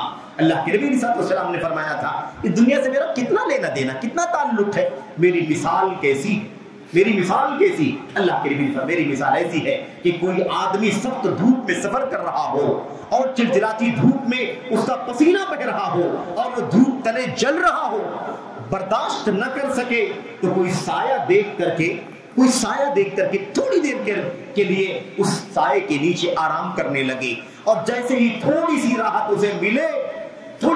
ملے اٹھ کر کے اپنی منزل کی طرف چلا جائے۔ اتنی ہی مثال ہے کہ میں دنیا میں آیا ہوں، بھیجا گیا ہوں، پیدا ہوا ہوں اللہ تبارک و تعالیٰ کی طرف سے، نبی بنا کر کے بھیجا گیا ہوں، میرا دنیا سے اس سے زیادہ کوئی تعلق نہیں ہے۔ ایک مسافر کی زندگی ہے میری، ایک مسافرت کی زندگی، پردیس کی زندگی ہے میری۔ بس ایک مسافر راستہ چل کر کے تھوڑی دیر جو آرام کر رہا تھا نا، دھوپ سے تھوڑا سا اس کو ریلیکس مل جائے، اتنی ہی زندگی، اتنی ہی بات، اتنی ہی مثال اس دنیاوی زندگی کی ہے۔ ورنہ اصل مقصد کیا ہے؟ اصل مقصد آخرت کی زندگی ہے۔ تو آدمی وہاں چل رہا ہے، وہاں جا رہا ہے، وہاں جانے کی راہ میں تھوڑی دیر کے لیے جو رک رہا ہے وہی دنیا ہے۔ وہی کیا ہے؟ دنیا۔ اس لیے اس دنیا کے اندر مال، دولت، زمین، جائیداد، اسباب، میرے بھائیوں یہ کسی کے پاس کم ہے، کسی کے پاس زیادہ ہے، اس میں کوئی فضیلت کی بات نہیں ہے، کسی کے پاس زیادہ ہے کوئی فضیلت کی چیز نہیں ہے، کسی کے پاس کم ہے نہیں ہے، یہ اس کی بے عزتی کی، اس کی ناقدری کی کوئی بات نہیں ہے۔ یہ تو اللہ تبارک و تعالیٰ کا ایک نظام ہے دنیا میں، اللہ تعالیٰ نے بنا رکھا ہے، اللہ تعالیٰ نے بنا رکھا ہے۔ ان اللہ یبسط الرزق لمن یشاء ویقدر، اللہ تبارک و تعالیٰ جس کے لیے چاہتا ہے روزی کشادہ کر دیتا ہے اور جس کے لیے چاہتا ہے محدود کر دیتا ہے۔ تو اللہ تبارک و تعالیٰ کا نظام ہے، اللہ تبارک و تعالیٰ کا نظام ہے، اس میں کوئی فضیلت کی بات نہیں ہے، کوئی فضیلت کی بات نہیں، یاد رکھیں۔ اس لیے اس کے پیچھے بھاگنے کی بھی ضرورت نہیں ہے۔ ہم یہاں اپنا اسٹیٹس مینٹین کرنے کے چکر میں حلال حرام کی تمیز بھی ختم کر دیتے ہیں۔ ایسی سوچ ہماری آج مادی دور میں بنتی چلی جا رہی ہے۔ ایسا لگتا ہے کہ ہمارا ہدف اور مقصد دنیا کے سوا کچھ نہیں۔ میرے بھائیوں، عبادت بھی کرتے ہیں، بندگی بھی کرتے ہیں، تو بسا اوقات بلکہ عام طور پر صورتحال بنتی ایسے ہی جا رہی ہے کہ آدمی اگر اپنی دنیاوی معاملات کے اندر خسارے کا شکار ہوتا ہے، مثال کاروبار ٹھپ ہو گیا، مشکلات پیدا ہو گئی، کئی ایک ڈیل کیا لیکن کوئی فائدہ نظر نہیں آ رہا ہے، سامان مال خرید لایا ہے، بیچنے کے لیے پارٹیاں لگانا چاہتا ہے، پارٹیاں نہیں لگ رہی ہے، تو آ کر کے مولویوں سے سوال کرتا ہے، بھائی کوئی راستہ بتائیے، کوئی دعا بتائیے، کیا کروں میں، ایسا میرے ساتھ معاملہ ہے۔ گویا کہ دین کو بھی دنیا کے لیے استعمال کرنا چاہتا ہے، ایسے نماز کی پابندی نہیں کرتا، لیکن سوچتا ہے اگر کوئی کہہ دے کہ آپ نماز میں کوتاہی کرتے ہیں، اللہ تعالیٰ ناراض ہو سکتا ہے آپ سے، اس کی سزا اللہ تبارک و تعالیٰ آپ کو دے سکتا ہے، اس لیے اللہ واسطے اللہ تبارک و تعالیٰ کو راضی کرو، اللہ تعالیٰ آپ کے لیے روزی کے راستے آسان فرما دے گا، تو آدمی نماز کی پابندی کرنا شروع کر دیتا ہے۔ جو ٹوٹی ٹوٹی عبادتیں بھی ہم کرتے ہیں نا، کہیں کہیں اس کے پیچھے دنیا آ جاتی ہے۔ یاد رکھو میرے بھائیوں، یہ دنیا ملے نہ ملے، پیدائش کا مقصد اللہ تبارک و تعالیٰ کی بندگی ہے، اس لیے وہ مقصد کبھی چھوٹنا نہیں چاہیے۔ اگر اس دنیا کے اندر دولت کا زیادہ ملنا، دینا، دولت کا زیادہ حاصل ہو جانا یہ فضیلت کی چیز ہوتی، یا دنیا میں اللہ تبارک و تعالیٰ کی اتنی ساری نعمتیں ہیں، اگر ان نعمتوں کی کوئی قیمت اللہ تبارک و تعالیٰ کے یہاں ہوتی، تو میرے بھائیوں یہ صرف اپنے مومن بندوں کو اللہ تبارک و تعالیٰ دیتا، ایمان والوں کو دیتا، مسلمانوں کو دیتا، مومنوں کو دیتا، سارے کافروں کو ایک ایک قطرے پانی سے محروم کر دیتا ہے۔ کہ ایسی کرتا ہے کہ نہیں کرتا؟ کیونکہ وہ اللہ کے نیک بندے ہیں، اللہ کی بندگی کرتے ہیں، اللہ تعالیٰ کا کلمہ پڑھتے ہیں، اللہ تبارک و تعالیٰ سے لو لگاتے ہیں، اور یہ تو باغی ہے، یہ تو ہر شنکر کنکر کی پجاری ہے، تو ان کو اللہ تبارک و تعالیٰ اپنی نعمتیں کیوں دیتا؟ لیکن نہیں، دنیا کی کوئی حیثیت نہیں اللہ تبارک و تعالیٰ کے یہاں، اس دنیا کی کوئی قیمت نہیں ہے، اللہ تبارک و تعالیٰ کسی کو بھی دیتا ہے۔ لو کانت الدنیا تعدل عند اللہ جناح بعوضہ، اگر یہ دنیا اللہ تبارک و تعالیٰ کی نگاہ میں ایک مچھر کی پر کے برابر بھی ہوتی تو کسی کافر کو اس دنیا سے ایک گھونٹ پانی بھی نہیں پینے دیتا، لیکن کوئی قیمت نہیں۔ بڑے بڑے جو باغی ہیں اللہ تبارک و تعالیٰ کی توحید کے، ایمان کے، وہ دنیا کے سپر دولت مند ہے کہ نہیں؟ دنیا کی کیا حیثیت ہے میرے بھائیوں؟ اللہ کے نبی محمد رسول اللہ صلی اللہ علیہ وسلم کی مثال آپ دیکھیں، اور ہمارے لیے سب سے بڑا اسوہ ہمارے نبی محمد رسول اللہ صلی اللہ علیہ وسلم ہے۔ دنیا کی کیا حالت، دنیا کی کیا حقیقت، اللہ اکبر۔ اللہ کے نبی صلی اللہ علیہ وسلم فرماتے ہیں، ایک حدیث ہے، اس حدیث کے اندر خلاصہ اس کا یہ ہے کہ آپ صحابہ کرام کے ساتھ کسی جگہ سے، کسی گلی سے گزر رہے تھے، ایک مری ہوئی بکری پڑی ہوئی تھی، ایک بکری کا بچہ مرا ہوا پڑا تھا۔ اللہ کے نبی صلی اللہ علیہ وسلم نے فرمایا ایکم یشتریہ بدرہم، ساتھیوں یہ بتاؤ کہ تم میں سے کون ہے جو اسے 1 درہم میں خرید لے گا؟ کوئی ہے آپ لوگوں میں سے تو 1 درہم دے دے، یہ خرید لے؟ ساتھیوں نے کہا صحابہ اللہ کے نبی تو مری ہوئی بکری، اس کو خرید کے کیا کریں گے؟ 1 درہم، آدھا درہم، پاؤ درہم، 1 ٹکا بھی اس کو دینے کا فائدہ کیا ہے؟ تو مری ہوئی بکری۔ اللہ اکبر۔ اللہ کے نبی نے فرمایا جس طرح تمہاری نظر میں اس بکری، مری ہوئی بکری کی کوئی قیمت نہیں ہے، تم اسے 1 روپیہ بھی دینا نہیں چاہتے ہو، خرچ کرنا نہیں چاہتے ہو، اس کو خریدنا نہیں چاہتے ہو، اللہ تبارک و تعالیٰ کی نگاہ میں دنیا اس سے بھی زیادہ گئی گزری، اتنی بھی قیمت دنیا کی نہیں، اس لیے دنیا کے پیچھے مت بھاگو۔ تعیس عبد الدینار، تعیس عبد الدرہم، تعیس عبد الخمیلہ، تعیس عبد الخمیسہ۔ اللہ کے نبی صلی اللہ علیہ وسلم کی حدیث میں اللہ کے نبی نے فرمایا محروم ہے وہ جو درہم کا بندہ ہے، محروم ہے وہ جو دینار کا بندہ ہے، محروم ہے وہ جو چادر کا بندہ ہے، محروم ہے وہ جو کمبل کا بندہ ہے۔ اللہ کے نبی صلی اللہ علیہ وسلم نے کیا فرمایا؟ اذا اعطی رضی، اگر اسے ملے دنیا تو خوش رہے اور دنیا نہ ملے تو ناراض ہو جائے۔ اللہ اکبر۔ اللہ کے نبی دنیا کی حقیقت بیان فرمائی، یہ دنیا کی حقیقت ہے۔ اگر کوئی آدمی اس کے پیچھے بھاگتا ہے تو اللہ کے نبی کیا فرمایا؟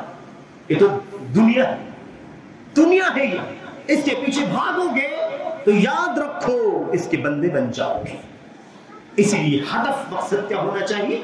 آخرت. دنیا ضرورت کے مطابق، دنیا حسب حاجت، جتنا انسان کو ایک متوسط زندگی گزارنے کے لیے دنیا لگے اس کے پیچھے بھاگو، اور وہ بھی حلال راستے سے ملے، تب حرام راستے سے ملے تو وہ بھی نہیں چاہیے. فاقہ کر لے انسان لیکن حرام کی طرف انسان کبھی بھی نہ چاہیے، کیونکہ دنیا کی کوئی حقیقت نہیں میرے بھائی. اس کے سوا کی ایک وسیلہ، ایک ذریعہ ہے. اس دنیا میں جیئیں گے تو اللہ تبارک و تعالیٰ کی بندگی کریں گے. بندگی کرنے کے لیے جینا ہے، جینے کے لیے دنیا کے اسباب چاہیے، ہوا چاہیے، پانی چاہیے، کھانا چاہیے میرے بھائیوں، چھت چاہیے، گھر چاہیے، کپڑا چاہیے، لباس، سب کچھ چاہیے. اس لیے ایک ذریعہ، ایک وسیلہ ہے. اسی لیے محمد رسول اللہ صلی اللہ علیہ وسلم نے دنیا کا ایک ذرہ بھی کبھی بچانے کی کوشش نہیں کی، ایک ذرہ بھی. میرے بھائیوں، اللہ کے نبی محمد رسول اللہ صلی اللہ علیہ وسلم کے بارے میں صحابہ کرام فرماتے ہیں، کہتے ہیں کننا نترا الہلال ثم الہلال ثم الہلال. ہم نبی کریم صلی اللہ علیہ وسلم کے گھرانے والوں کے بارے میں، آپ کے ایک ساتھ میں 9 بیویاں باحیات تھی اور ان کے حجرے مسجد نبوی کے بغل میں تھے. میرے بھائیوں، نبی کریم صلی اللہ علیہ وسلم کی زندگی کا کیا حال تھا، کیا حال تھا. آپ صلی اللہ علیہ وسلم کے بارے میں صحابہ کہتے ہیں ہم لوگ ایک چاند دیکھتے تھے، دوسرا چاند دیکھتے تھے، تیسرا چاند دیکھتے تھے، یعنی محرم کا چاند دیکھا اور اس کے بعد دھیرے دھیرے پورا مہینہ چلا گیا، اس کے بعد سفر کا مہینہ شروع ہو گیا، اس کا چاند دیکھا، مہینہ شروع ہو گیا، اس کے بعد دھیرے دھیرے وہ مہینہ ختم ہو گیا، اس کے بعد ربیع الاول کا مہینہ شروع ہوا، وہ بھی ختم ہو گیا. 2 مہینے 3 مہینے گزر جاتے تھے، محمد اور آل محمد کے گھر میں چولہا بھی نہیں جلتا تھا. میرے بھائی، یہ حالت تھی. کبھی دنیا کے پیچھے نہیں بھاگے کیونکہ مقصد وہ نہیں تھا. اور میں یہ نہیں کہنا چاہتا میرے بھائیوں کہ اب ہم روزی روٹی کے لیے دوڑ بھاگ کرنا بند کر دیں، فاقہ کرنا شروع کر دیں. مقصد کیا ہے؟ مقصد یہ ہے کہ یہ حالت تھی نبی کریم صلی اللہ علیہ وسلم کی، آپ کی گھرانے کی، آپ کے خانوادے کی، آپ کی ازواج مطہرات کی یہ حالت تھی. لیکن آپ نے کبھی اس کے پیچھے بھاگنے کے لیے نہیں سوچا. لوگوں نے پوچھا کھانا کیا ہوتا تھا، گزر بسر کیسے ہوتا تھا، صبح شام کیسے ہوتی تھی. اللہ کے نبی علیہ السلام کے گھر والوں کا گزر بسر کیسے ہوتا تھا؟ الاسودان، پانی اور کھجور پر گزارا ہوتا تھا. دودھ کے ہدیے جایا کرتے تھے، تحفے آ جایا کرتے تھے، اس کے ذریعے سے ان کا کام چلا کرتا تھا. میرے بھائیوں، اور وہ بھی اگر کسی نے تحفہ گھر کے اندر بھیج دیا ہے اور پیالہ رکھا ہوا ہے دودھ کا اور ابھی کھانے کا وقت نہیں ہوا، اس سے پہلے کسی غریب نے، کسی فقیر نے، کسی محتاج اور سواری نے دروازے پر آواز دے دی، ہاتھ پھیلا دیا ہے کچھ کھانے کے لیے، مجھ غریب کو، مجھ فقیر کو دے دو، تو وہ پیالہ بھی جو تحفے میں آیا تھا اسے اٹھا کر کے غریب کے حوالے کر دیا. یہ ہے مقصد میرے بھائیوں سمجھانے کا کہ دنیا کے بارے میں ہمارا نظریہ بہت بدل چکا ہے. ہم یہ سمجھتے ہیں کہ جتنا زیادہ ہمارے پاس دولت ہو جائے، اسباب ہو جائے، وسائل ہو جائیں، چاہے حلال راستے سے آئے، حرام راستے سے آئے، تو ہماری فضیلت ہے، ہمارا مقام اونچا ہوگا. لوگ اور حالات بھی ایسی ہو گئے، جن کے پاس دولت ہے انہی کی قیمت ہے، جن کے پاس مال ہے انہی کو سلام ہے، جن کے پاس اسباب ہے انہی کا سماج میں نام ہے. میرے بھائیو، مجھے ایک حدیث یاد آ رہی ہے. نبی کریم صلی اللہ علیہ وسلم کے سامنے سے ایک آدمی کا گزر ہوا، روایت مسلم شریف کی ہے. ایک شخص کا گزر ہوا، نبی کریم صلی اللہ علیہ وسلم سے پوچھا، ساتھیوں کیا جانتے ہو یہ کون ہے؟ آپ لوگ جانتے ہیں اس کو کون ہے؟ اللہ کے نبی صلی اللہ علیہ وسلم کے صحابہ نے کہا کہ ہاں اللہ کے نبی، ہم جانتے ہیں اس کو، ہم جانتے ہیں اس کو کون ہے. کہا کون ہے؟ کہا اللہ کے نبی یہ تو بڑی اونچی حیثیت کا آدمی ہے، بڑا دولت مند ہے، بڑا رئیس ہے، بڑا مطلب عہدے اور منصب والا ہے. مثال کے طور پر اس کی حالت تو ایسی ہے کہ یہ کسی مجلس میں بیٹھ جائے، کوئی رائے دے دے تو اس کی رائے سے کوئی اختلاف نہیں کرتا، کوئی رائے دے دے تو کوئی بھی انکار نہیں کرتا، مان لیتے ہیں اس کی رائے. اگر کسی کے یہاں اس کا پیغام نکاح چلا جائے تو کوئی اس کے نکاح کے پیغام کو انکار کرنے کی جرات نہیں کرتا ہے. یہ حالت ہے، مقام اس کا بڑا اونچا ہے. اللہ کے نبی صلی اللہ علیہ وسلم نے اس جواب سن لیا اور خاموش رہے. تھوڑی دیر کے بعد ایک دوسرا آدمی گزرا. اللہ کے نبی نے اس کے بارے میں پوچھا، هل تدرون من هذا، جانتے ہو یہ کون ہے؟ صحابہ نے کہا اللہ کے نبی اس کو بھی جانتے ہیں کون ہے. کہا کیا معاملہ ہے اس کا، اس کی کیا حالت ہے؟ کہا اللہ کے نبی تو بڑا غریب آدمی ہے، فقیر آدمی ہے، دنیا کی کوئی حیثیت، دنیوی اعتبار سے کوئی حیثیت نہیں ہے. اس کا معاملہ یہ ہے کہ اگر کسی مجلس میں رہے اور کوئی رائے دے تو اس کی کوئی بات سننے کو بھی تیار نہیں ہوتا ہے. اگر کوئی مشورہ دے دے تو کوئی مشورہ بھی نہیں مانتا اس کا. اگر کسی کے ہے اس کا پیغام نکاح چلا جائے تو اس کے پیغام نکاح کو لوگ رد کر دیتے ہیں. کوئی اپنی بچی اپنے بچے کا نکاح بھی نہیں کرنا چاہتا ہے. اس کی یہ حالت ہے. اللہ کے نبی صلی اللہ علیہ وسلم دونوں باتیں سن لی. یہ دیکھو دنیا کی حیثیت اور دنیا کے مقابلے میں دین اور ایمان کی حیثیت کیا ہوتی. اللہ کے نبی صلی اللہ علیہ وسلم نے باتیں سننے کے بعد جواب دینے کے بعد کیا فرمایا؟ ھذا خیر من ملء الارض من مثل ھذا. اللہ کے نبی نے فرمایا یہ بعد والا آدمی جس کے بارے میں تم نے کہا نا اس کی کوئی حیثیت نہیں ہے، یہ اکیلا آدمی اگر اس پہلے والے جیسے آدمی سے پوری دنیا بھر جائے اور یہ اکیلا ہو تو یہ اکیلا آدمی پوری دنیا بھر سے بہتر ہے. کیونکہ دنیا کی کیا حیثیت ہے؟ دنیا کی کیا حیثیت ہے؟ کتنا بھی کوئی کما لے، کتنا بھی کوئی بنا لے، کتنا بھی کوئی میرے بھائی اکٹھا کر لے، جائے گا تو ہاتھ پسار کر کے جائے گا. ایک نام بتاؤ جو لے کر کے گیا ہو اپنے ساتھ میں. کورونا میں سینکڑوں ہزاروں بلکہ لاکھوں کی موت ہو گئی. ہم نے اپنے قریبیوں کو رشتہ داروں کو بھی جانا ہے، اپنے ہاتھوں سے اپنے کاندھوں سے میرے بھائیوں ان کی لاش کو لے جا کر کے دفنایا بھی. کتنے لوگوں کی موت ہو گئی. اچھے بھی دولت مند لوگ بھی وفات پا گئے، غریب بھی وفات پائے، علماء بھی وفات پائے، جوہلا بھی وفات پا گئے. مجھے بتاؤ کہ جو گیا جانے والا اپنے ساتھ کیا لے کر کے گیا؟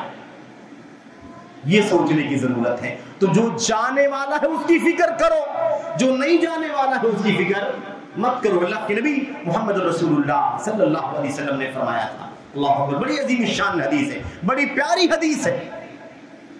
اللہ کے نبی صلی اللہ علیہ وسلم نے کیا فرمایا؟ آپ نے فرمایا تھا یہ جو دنیاوی زندگی ہے نا، اگر اس کے پیچھے بھاگو گے تو وہ آخرت کو نقصان پہنچائے گی، اور آخرت کے پیچھے اگر بھاگو گے تو دنیا کو نقصان پہنچائے گی. اگر آخرت کی تیاری کرو گے، پوری پابندی، نماز، روزہ، حج و زکات، صدقات، خیرات، قربانی ہے نا، ساری دین کی زندگی گزارنا چاہو گے تو دنیا کو نقصان پہنچے گا، تمہاری دنیاوی زندگی متاثر ہوگی. اور دنیا کے پیچھے اگر تم بھاگے گے تو تمہاری آخرت کی زندگی کیا ہوگی؟ متاثر ہوگی. یہ تو طے ہے کہ دنیا طلب کرنے سے آخرت متاثر ہوگی اور آخرت طلب کرنے سے دنیا متاثر ہوگی. اپنی جگہ طے ہے. اب مسئلہ کیا ہے؟ مسئلہ صرف اتنا ہے کہ کیا ملے گا، کیا چھوٹے گا، کیا باقی رہے گا، کیا ختم ہو جائے گا. بس اسی بنیاد پر ہمیں فیصلہ کرنا ہے. یہ بات اللہ کے نبی فرمائی. آپ نے اخیر میں کیا فرمایا؟ فآثر الباقی علی الفانی، یا فآثر ما یبقى علی ما یفنا. اب تمہیں یہ فیصلہ کرنا ہے، یہ تمہاری ذمہ داری ہے کہ جو باقی رہنے والی چیز ہے اس کو ترجیح دو، اس کو مقدم کرو اس کے اوپر جو فنا ہونے والی ہے. دنیا سے آخرت متاثر ہوگی، آخرت سے دنیا سے آخرت نقصان پہنچے گا، آخرت سے دنیا کو نقصان پہنچے گا. اس لیے دنیا اور آخرت کو ایک دوسرے کی سوکن کہا جاتا ہے. سوکن، ایک سے زیادہ بیویاں سوکن کہلاتی ہیں. عربی میں اس کو ذرہ کہا جاتا ہے. کہتے ہیں لأنها تضر صاحبتها. ذرہ سوکن کے معنی کیا ہوتے ہیں؟ کیونکہ ایک دوسرے کو نقصان پہنچاتی، وہ اس کو نقصان پہنچاتی ہے، اس کو نقصان پہنچاتی، اس کو سوکن کہا جاتا ہے. دنیا اور آخرت کے بارے میں علماء نے لکھا ہے کہ یہ کیا ہے؟ ایک دوسرے کی سوکن ہے. آخرت سے دنیا کو نقصان، دنیا سے آخرت کو نقصان. یہ تو اپنی جگہ پر طے ہے، کوئی اس کے سوا کوئی راستہ نکالنے کی کوشش نہ کرے. اب ہماری ذمہ داری ہے کہ یہ دیکھو کہ کس کو سنبھالنے سے، کس کو بچانے سے ہمیں فائدہ ہوگا اور کس کو بچانے سے ہمارا نقصان ہو جائے گا. کیا باقی رہنے والا ہے اس کو سنبھالو، اور کیا چلے جانے والا ہے اس کو چھوڑ دو. کیا بچنے والا ہے؟ آخرت بچنے والی. والآخرۃ خیر وابقی. آخرت کیا ہے؟ بہتر ہے اور باقی رہنے والی چیز ہے. اور دنیا کیا ہے؟ دنیا فنا ہو جانے والی چیز ہے کہ نہیں؟ کل من علیہا فان، ساری کی ساری چیزیں فنا ہو جائیں گی. میرے بھائیو، اللہ تبارک و تعالیٰ نے قرآن کریم کی بہت ساری آیتوں میں اس مسئلے کو سمجھایا.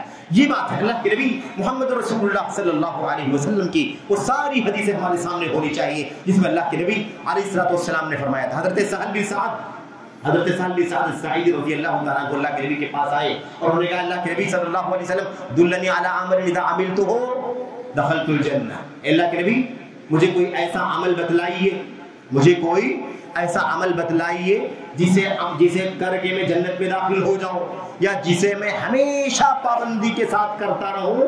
ایسا کوئی عمل بتائیے جسے اپنے پلے باندھ لوں. یعنی کیا مطلب؟ اسے ہمیشہ مضبوطی سے قائم رہو اس عمل کے اوپر. اللہ کے نبی محمد رسول اللہ صلی اللہ علیہ وسلم نے یہی فارمولہ بتایا تھا. یہی اللہ سے دعا کریں کہ اللہ ہم سب کو عمل کرنے کی توفیق عطا فرمائے. آپ نے فرمایا تھا اذهب فی الدنیا یحبک اللہ واذهب فیما فی ایدی الناس یحبک الناس. دو چیزیں یاد رکھنا, یہ چیز تمہاری زندگی میں ہمیشہ رہنی چاہیے. اور اس سے سبق کیا, اس سے پیغام کیا؟ یہی سبق یہ پیغام ہے کہ دنیا کی زندگی کو کبھی بھی خاطر میں نہ لانا, اسے ایک راستہ سمجھنا, اسے ایک مسافرت سمجھنا, اسے ایک ذریعہ سمجھنا, اسے ایک وسیلہ سمجھنا, اسے کبھی ہدف نہیں سمجھنا, اسے کبھی ٹارگٹ نہیں سمجھنا. اسے کچھ ملے تو ٹھیک, نہ ملے تو بھی ٹھیک, لیکن آخرت میں کچھ چھوٹنے نہ پائے, آخرت کبھی ضائع نہ ہونے پائے. اس انداز سے تمہاری زندگی گزرنی چاہیے. اللہ کے نبی نے فرمایا اذهب فی الدنیا یحبک اللہ, دنیا سے بے رغبتی اختیار کرو, اللہ تم سے محبت کرنے لگے گا. روایت میں یہ ہے کہ مجھے کوئی ایسا عمل بتلائیے, اس روایت کے الفاظ میں یہ ہے کہ مجھے کوئی ایسا عمل بتائیے اللہ کے نبی جسے میں کروں تو اللہ تبارک و تعالیٰ مجھ سے محبت کرے. اللہ کا محبوب بننے کے لیے کوئی عمل بتلائیے, اللہ کا پیارا بننے کے لیے, اللہ کا محبوب بننے کے لیے کوئی عمل بتائیے. تو اللہ کے نبی نے یہی فرمایا تھا, کیا؟ دنیا سے بے رغبتی اختیار کرو. زہد, ہم نے سنتے ہیں نا زہد, زاہد, زاہدین, کیا مطلب ہوتا ہے اس کا؟ زہد کے معنی, اچھا ایک غلط فہمی بھی آپ کے سامنے دور کرنی ہے. زہد جب ہم کہتے ہیں اس کا ترجمہ کرتے ہیں دنیا سے بے رغبتی, یعنی دنیا سے ہے نا, مطلب توجہ مت دینا, دنیا کی طرف توجہ نہ دینا, اس کی خواہش نہ کرنا. اس کا مطلب کوئی یہ نہ سمجھے کہ بالکل سنیاس لے لے, روزی روٹی کے لیے نہ بھاگے, محنت نہ کرے, جاب نہ کرے, سروس نہ کرے, لکڑیاں نہ کاٹے, محنت, ایسا سب کرنا چھوڑ دے اور عیسائیوں کی طرح, صوفیوں کی طرح, روحانیوں کی طرح جا کر کے جنگل میں بیٹھ جائے. یہ مطلب ہرگز نہیں, یہ مطلب ہرگز نہیں. بہت سارے لوگ ہیں ان سے پوچھو تو کہتے ہیں اللہ تبارک و تعالیٰ ذمہ دار ہے, اللہ ذمہ دار ہے. گھر کیسے چلے گا بھائی؟ آپ 6 مہینے کے لیے گھر پہ نہیں رہیں گے, سال بھر کے لیے گھر پہ نہیں رہیں گے, گھر کیسے چلے گا؟ اللہ تبارک و تعالیٰ دیکھے گا. یہ غلط طریقہ ہے. اللہ تبارک و تعالیٰ تو سب کو دیکھنے والا ہے, لیکن اللہ کا حکم ہے کہ محنت تم کرو, دوں گا میں. محنت تم کرو گے اور روزی کا انتظام کون کرے گا؟ میں کروں گا. تو محنت کرنا ہماری ذمہ داری, دوڑ بھاگ کرنا ہماری ذمہ داری, حلال راستے پر رہ کر کے اللہ کی بندگی کو متاثر کیے ہوئے بغیر, اللہ کی بندگی کو کسی بھی طریقے سے متاثر نہیں کرنا. تو بہرحال اللہ کے نبی صلی اللہ علیہ وسلم نے فرمایا زہد اختیار کرو, دنیا سے بے رغبتی. بے رغبتی کا مطلب یہ نہیں ہے کہ دنیا سے کٹ جائیں, بلکہ اس کا مطلب کیا ہے؟ اس کا مطلب یہ ہے کہ چھوٹے فائدے کے بالمقابل بڑا فائدہ حاصل کرنا, تھوڑے وقت کے فائدے کے بالمقابل ہمیشہ کے لیے فائدہ حاصل کرنے کی کوشش کرنا.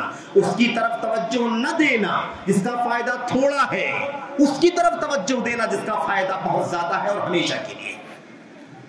تو دنیا کے مقابلے میں آخرت ایسی تو ہے, دنیا کے مقابلے میں آخرت ایسی ہی ہے. اور اسی لیے میرے بھائیوں وہ حدیث ہیں آپ نے سنی ہے اور آپ سنتے رہتے ہیں. اللہ کے نبی صلی اللہ علیہ وسلم نے دنیا کی مثال کو عبادت کے مسئلے میں پیش کیا تاکہ ہم سمجھیں کہ دنیا کے مقابلے میں اللہ کا دین, اللہ کی عبادت, اللہ کی بندگی ہے. مثال کے طور پر ایک دو حدیثیں آپ کے سامنے پیش کروں. اللہ کے نبی صلی اللہ علیہ وسلم نے کیا فرمایا تھا؟ رکعت الفجر خیر من الدنیا وما فیہا. اللہ کے نبی نے کیا فرمایا؟ فجر کی 2 رکعت سنتیں دنیا اور دنیا کی ساری دولت سے بہتر ہے. یہ نقطہ سمجھایا نبی کریم صلی اللہ علیہ وسلم نے کہ ہم سمجھیں کہ دنیا کے پیچھے اتنا بھاگتے ہیں. اللہ اکبر, 2 رکعت فجر کی 2 رکعت سنتیں اتنا اونچا مقام ہے کہ دنیا کے برابر نہیں ہے, بلکہ دنیا اور دنیا کے اندر جو کچھ ہے ان سب سے بہتر ہے یہ 2 رکعت. اللہ اکبر. تو یہ نقطہ اللہ کے نبی صاحب سمجھایا کہ ہم یہ سمجھیں کہ اللہ تبارک و تعالیٰ کے یہاں دین کی حیثیت ہے, آخرت کی حیثیت, دنیا ایک سبب, ذریعہ, وسیلہ. ایسے اللہ کے نبی نے فرمایا لأن اقول سبحان اللہ والحمد للہ ولا الہ الا اللہ واللہ اکبر خیر من الدنیا وما فیہا. اللہ کی قسم ہے میں اپنی زبان سے اللہ تبارک و تعالیٰ کا ذکر کرتے ہوئے کہوں سبحان اللہ, اللہ کی ذات پاک ہے, والحمدللہ, تمام تعریف ہے اللہ تبارک و تعالیٰ کے لیے, ولا الہ الا اللہ, اللہ کے سوا کوئی سچا معبود نہیں ہے, اور اللہ اکبر, اور اللہ سب سے بڑا. یہ 4 الفاظ اپنی زبان سے میں نکالوں, یہ دنیا اور دنیا کی ساری دولت سے بہتر ہے. یہ نقطہ اللہ کے نبی اس لیے سمجھایا تاکہ ہم سمجھیں کہ دنیا کیا ہے اور دنیا کے مقابلے میں یہ آخرت کیا ہے اور آخرت کی تیاری کرنے کے لیے اللہ کی بندگی ضروری ہے۔ میرے بھائی میرے بزرگوں، ایسے ہی آپ دیکھیں تو یہاں کیا کہا، زاہد کے معنی ہوتے ہیں تھوڑا لے کر کے چپ ہو جائے، تھوڑے پر صبر کر لینا، تھوڑے پر اکتفا کر لینا، معمولی پر اکتفا کر لینا۔ آپ کو یاد ہے نا حضرت یوسف علیہ السلام کو ان کے بھائیوں نے جب بیچ دیا تو آیت کریمہ میں کیا ہے، وَشَرَوْهُ بِثَمَنٍ بَخْسٍ دَرَاهِمَ مَعْدُودَةٍ وَكَانُوا فِيهِ مِنَ الزَّاهِدِينَ۔ ان لوگوں نے بھائیوں نے یوسف علیہ السلام کو بِثَمَنٍ بَخْسٍ بہت معمولی قیمت میں بیچ دیا، دَرَاهِمَ مَعْدُودَةٍ گنتی کے چند درہم کے بدلے بیچ دیا، وَكَانُوا فِيهِ مِنَ الزَّاهِدِينَ، اور وہ یوسف علیہ السلام کے بارے میں زہد کرنے والے تھے، یعنی یوسف کے بارے میں انہیں کوئی رغبت اور خواہش نہیں تھی، کوئی چاہت نہیں تھی کہ یوسف بچ جائے یا یوسف سے بہت زیادہ دولت مل جائے، نہیں، یوسف سے چھٹکارا مل جائے تھوڑا ہی صحیح، یہ مقصد تھا ان کا۔ تو اللہ نے کیا فرمایا، وَكَانُوا فِيهِ مِنَ الزَّاهِدِينَ، تو وہ بے رغبتی کرنے والے تھے، ان کو کوئی دلچسپی نہیں تھی یوسف علیہ السلام سے، اس لیے چند درہم لے کر کے بس بیچنا تھا۔ فری میں دے دیتے تو کوئی سوچتا کہ یہ کیوں دے رہے ہیں، کیا مطلب ہے، لیکن چند درہم لے کر کے بیچ دیا تاکہ بیچنا بھی ہو جائے اور زیادہ رغبت بھی نہیں ہے کہ اس کے بدلے مجھے کی دولت ملے۔ میرے بھائیوں، تو زہد کے معنی یہ ہوتے ہیں کہ دنیا کی معمولی اور حقیر پونجی کے پیچھے بھاگنے کے بجائے آدمی آخرت سے دلچسپی رکھے، آخرت سے لو لگائے، اس کو بچانے کی کوشش کرے، دنیا میں اس طرح سے نہ رہے کہ دنیا ہی ہدف اور مقصد بن جائے۔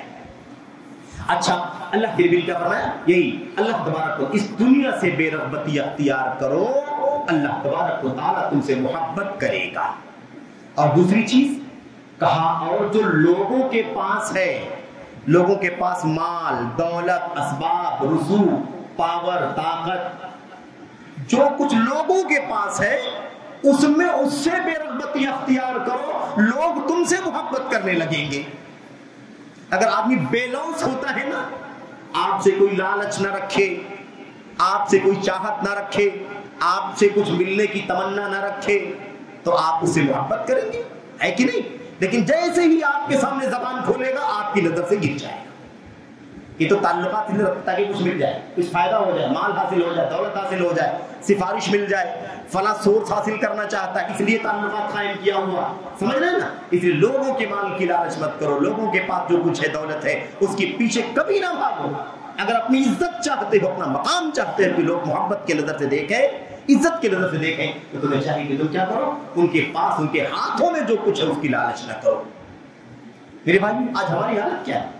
ہماری حالت یہ ہے کہ ہم دنیا کے پیچھے بھاگتے ہیں، ایک طرف دعوی ایمان کا، نبی کی سنت کا، سیرت کا، آخرت کا، سب کچھ، لیکن زندگی میں دنیا دنیا دنیا، الا ماشاء اللہ، الا من رحم اللہ۔ عام طور پر صورتحال ایسی ہوتی جا رہی میرے بھائی، اور خاص طور پر کوئی بڑا اگر پروفٹ ملنے والا ہے تب تو اچھے اچھوں کے قدم ڈگمگا جاتے ہیں، بڑے بڑے قدم ڈگمگا جاتے ہیں، اور شیطان سوچتا ہے، شیطان وسوسے ڈالتا ہے، بولتا ہے ٹھیک ہے کوئی بات نہیں، حرام ہے نا، حرام تو ہے لیکن کر لے، بعد میں توبہ کر لینا۔ لیکن وہ اللہ اکبر، اللہ کے نبی صلی اللہ علیہ وسلم نے کیا فرمایا، اللہ تعالیٰ نے کیا فرمایا تھا، یعدہم ویمنیہم، وہ بس لمبے لمبے وعدے کرتا ہے ان سے، اور انہیں تمنائیں، آرزویں ان کے پاس لاتا ہے، اور اصل لوگوں کو گمراہ کرنے کی کوشش کرتا ہے۔ میرے بھائیو، اللہ کے نبی محمد رسول اللہ صلی اللہ علیہ وسلم کے بارے میں حضرت عمرو بن عاص رضی اللہ تعالیٰ عنہ نے مصر میں خطبہ دیتے ہوئے کہا تھا، منبر پر کھڑے ہو کر کے، ما ابعد ہدیکم من ہدی النبی صلی اللہ علیہ وسلم۔ روایت مسند احمد بن حنبل کی ہے، اور مسند احمد بن حنبل کے محققین نے اسے صحیح مسلم کی شرط پر صحیح قرار دیا، اور یہ قرآن کریم کی آیتوں اور حدیثوں کی ترجمانی میرے بھائی اسی کی وضاحت ہے۔ کہتے ہیں کہ منبر پر کھڑے ہو کر کے انہوں نے اعلان کیا تھا، اور آپ جانتے ہیں کہ صحابی رسول ہیں، ان کے سامنے چند صحابہ رہے ہوں گے اور بڑی تعداد میں تابعین رہے ہوں گے۔ ایسا بھی ہو سکتا ہے صحابہ کچھ نہ رہے ہو، تابعین ہی تابعین رہے ہو، ایسا ممکن ہے۔ حضرت عمرو بن عاص نے کیا کہا تھا، ما ابعد ہدیکم من ہدی نبی صلی اللہ علیہ وسلم، تم لوگ اللہ کے نبی کی سنت، سیرت کی بات کرتے ہو، دعوے کرتے ہو، تمہارا طریقہ نبی کا طریقہ کتنا الگ الگ ہے، تمہارا طریقہ نبی کے طریقے سے کتنا دور ہے۔ اللہ اکبر، هو ازہدکم فی الدنیا وانتم ارغب الناس فی الدنیا، نبی کریم صلی اللہ علیہ وسلم کا حال یہ تھا کہ وہ لوگوں میں سب سے زیادہ دنیا سے بے توجہی اختیار کرنے والے تھے، دنیا سے دوری، دنیا سے بے رغبتی، اور تمہاری حالت یہ ہے کہ تم لوگوں میں سب سے زیادہ دنیا کی چاہت کرنے والے ہو۔ کتنا فرق ہے، کہاں نبی کا طریقہ، کہاں تمہارا طریقہ۔ آج ہماری حالت یہ ہو گئی ہے میرے بھائیوں، اللہ کے نبی محمد رسول اللہ صلی اللہ علیہ وسلم نے دنیا میں زہد کی زندگی گزارنی چاہیے، اس حوالے سے بہت ساری باتیں بیان فرمائی۔ ایک نقطہ، ایک بات خاص طور پر ہمیں عرض کرنا ہے آپ کے سامنے، وہ کیا ہے؟ اللہ کے نبی علیہ السلام نے ہمیں یہ بات بھی سمجھائی ہے کہ دیکھو آج مادی دور ہے نا، یہ مادی دور ہے، ایک ہے مادیت ہے نا، اور ایک ہوتا ہے مادہ پرستی ہے نا۔ مادیت اور مادہ پرستی، آج دونوں چیزیں اکٹھا ہو گئی ہیں میرے بھائی۔ عجیب و غریب صورتحال ہے، ایک آدمی کے پاس اگر دولت اتنی نہیں ہے جتنا اس کے پہچان والے کے پاس ہے، اس کے بھائی کے پاس ہے، اس کے رشتہ دار کے پاس ہے، اس کے پڑوسی کے پاس ہے، یا اور کسی قریب دور کے پاس ہے جس سے اس کا تعلق ہے، تو میرے بھائیوں اس کی زبان پر اللہ تبارک و تعالیٰ کے شکریہ کا لفظ نہیں آتا ہے، سمجھ رہے؟ شکریہ کا لفظ نہیں آتا ہے، رونا دھونا کرتا ہے، واویلا کرتا ہے، نہ شکریہ کے الفاظ نکالتا ہے اپنی زبان سے، اور اللہ تبارک و تعالیٰ نے اس کو جس حال میں رکھا ہے اس حال پر اسے خوشی نہیں ہوتی ہے۔ اللہ، کتنا خطرناک مسئلہ ہے، کتنا خطرناک مسئلہ ہے۔ اللہ کے نبی محمد رسول اللہ صلی اللہ علیہ وسلم نے اسی بات کو سمجھاتے ہوئے فرمایا تھا کہ دنیا اللہ تبارک و تعالیٰ کی تقسیم ہے، جس کو اللہ نے تقسیم میں زیادہ دے دیا زیادہ مل گیا، جس کو اللہ نے تقسیم میں کم دیا اس کو کم ملا۔ زیادہ جس کے پاس ہے فضیلت نہیں، کم جس کے پاس ہے اگر وہ شکر گزار ہے اللہ تبارک و تعالیٰ کا جو بھی اللہ کی طرف سے اسے ملا ہے، تو اس میں کوئی عیب کی بات نہیں، کوئی ذلت کی بات بھی نہیں۔ میرے بھائی، اللہ کے نبی صلی اللہ علیہ وسلم نے فرمایا لا تنظروا الى من فوقكم وانظروا الى من اسفل منكم۔ دنیا میں جینے کا پیمانہ سکھایا نبی کریم صلی اللہ علیہ وسلم نے۔ ہم فطری طور پر لالچی واقع ہوئے ہیں، حریص واقع ہوئے ہیں، دنیا کے پیچھے بھاگتے ہیں، دنیا کی خواہش اور لالچ کرتے ہیں، ہم سب کی حالت ہے، کوئی کم کوئی زیادہ، سمجھ رہے ہیں؟ کیونکہ یہ بھی اللہ تبارک و تعالیٰ کا نظام ہے کہ مال کی، دولت کی، درہم و دینار کی، سونے اور چاندی کی محبت ہمارے دلوں میں ڈال دی گئی ہے۔ اب ہمیں اسلام کے کنٹرولر سے اپنے آپ کو کنٹرول میں رکھ کر کے دنیا کی زندگی گزارنی ہے فطرت میں لالچ، لیکن اسے قابو میں رکھ کر کے زندگی گزارنا ہے۔ اللہ کے نبی نے فرمایا کسی کو کم کسی کو زیادہ، تمہیں چاہیے کہ تم دنیا کی زندگی گزار رہے ہو تو اپنے اوپر والوں کو مت دیکھو، اپنے اوپر والے کو مت دیکھو، اپنے سے نیچے والوں کو دیکھو۔ اگر تم 10,000 کی آمدنی والے ہو تو 20، 50 لاکھ، 2 لاکھ، 5 لاکھ والوں کو نہ دیکھو، بلکہ 10 کی آمدنی والے ہو تو 8، 5، 4، 2، 1 والے کو دیکھو۔ اگر ایسا کرو گے تو اللہ تبارک و تعالیٰ کی نعمت جو تمہارے پاس ہے تم اس کی ناقدری نہیں کرو گے، اللہ کا شکریہ ادا کرو گے۔ اگر اوپر دیکھو گے تو مایوس ہو جاؤ گے، اللہ میرے پاس کیا ہے تو 10,000، اس سے کیا ہوتا ہے، وہ دیکھو اس کے پاس 20 ہے، فلاں کے پاس 50 ہے، فلاں کے پاس لاکھ ہے، فلاں کے پاس 5 لاکھ، 10 لاکھ، کروڑ روپے، اس کے مقابلے میرے پاس تو کچھ بھی نہیں ہے، 10,000 میں آج کیا ہوتا ہے، تم یہ کہو گے۔ لیکن یعنی 10,000 جو اللہ تعالیٰ نے آپ کو آمدنی عطا فرمائی ہے تم اس کی کوئی قیمت نہیں سمجھو گے، اللہ تعالیٰ کی اس نعمت کی ناقدری کرو گے، اس کا شکریہ نہیں ادا کرو گے۔ لیکن اگر نیچے دیکھو گے تو اللہ کی نعمت کی قدر کرو گے، تم کہو گے الحمدللہ اللہ کا شکر ہے کہ اللہ نے مجھے 10 کی آمدنی والا بنایا ہے، فلاں کے پاس تو 10 نہیں ہے 8 ہی ہے، فلاں کے پاس تو 5 ہی ہے، فلاں کے پاس تو 2 ہی ہے، فلاں کے پاس تو ہے ہی نہیں، مجھے اللہ نے نہ جانے کتنوں سے اچھا بنایا۔ تو دنیا میں جینے کا فارمولہ یہ ہونا چاہیے، اس فارمولے پر ہم چلیں گے نا تو انشاءاللہ تبارک و تعالیٰ دنیا پرستی، مادیت اور مادہ پرستی ہمارے یہاں انشاءاللہ تبارک و تعالیٰ نہیں آئے گی، نہیں آئے گی ہماری، یہ ہماری اور آپ کی ذمہ داری، اور اسی بات کو اللہ کے نبی علیہ السلام نے تاکہ ہم اس دنیا میں زہد کی زندگی گزاریں، زہد کی زندگی گزاریں۔ اللہ کے نبی علیہ السلام نے فرمایا، تو حدیث لمبی ہے، اس کا خلاصہ یہ ہے کہ من کانت ہمہ ہم الدنیا اور ومن کانت ہمہ ہم الآخرہ، جس کی ساری سوچ دنیا ہوتی ہے، جس کی ساری فکر آخرت ہوتی ہے، ان دونوں کا نقطہ اللہ کے نبی علیہ السلام نے سمجھایا۔ اللہ کے نبی نے فرمایا جس کی فکر آخرت کی فکر ہوتی ہے، جس کی فکر، جس کی ساری سوچ آخرت کی ہوتی ہے، اللہ تبارک و تعالی اس کی مالداری غریب ہونے کے باوجود، فقیر ہونے کے باوجود اس کی مالداری اس کے دل میں لکھ دیتا ہے، یعنی کم کے باوجود بھی وہ اپنے آپ کو مالدار سمجھتا ہے، خوشحال سمجھتا ہے، کیونکہ دنیا ٹارگٹ نہیں ہے، دنیا ہدف نہیں ہے میرے بھائیوں۔ اور اللہ تبارک اللہ کے نبی نے فرمایا اور جس کی ساری فکر دنیا کمانے کی ہوتی ہے اس کی فقیری محتاجی اللہ اس کی پیشانی پر لکھ دیتا ہے۔ دولت کے باوجود، روز آمدنی کے باوجود اور مستقل کمائی کے باوجود بھی اس کا پیٹ نہیں بھرتا، اس کو تسلی نہیں ہوتی، یعنی دولت کے باوجود بھی فقیری نہیں ختم ہوتی، دل کی فقیری، ذہن کی فقیری، دماغ کی فقیری ختم نہیں ہوتی۔ اور اللہ کے نبی نے کیا فرمایا آخر میں؟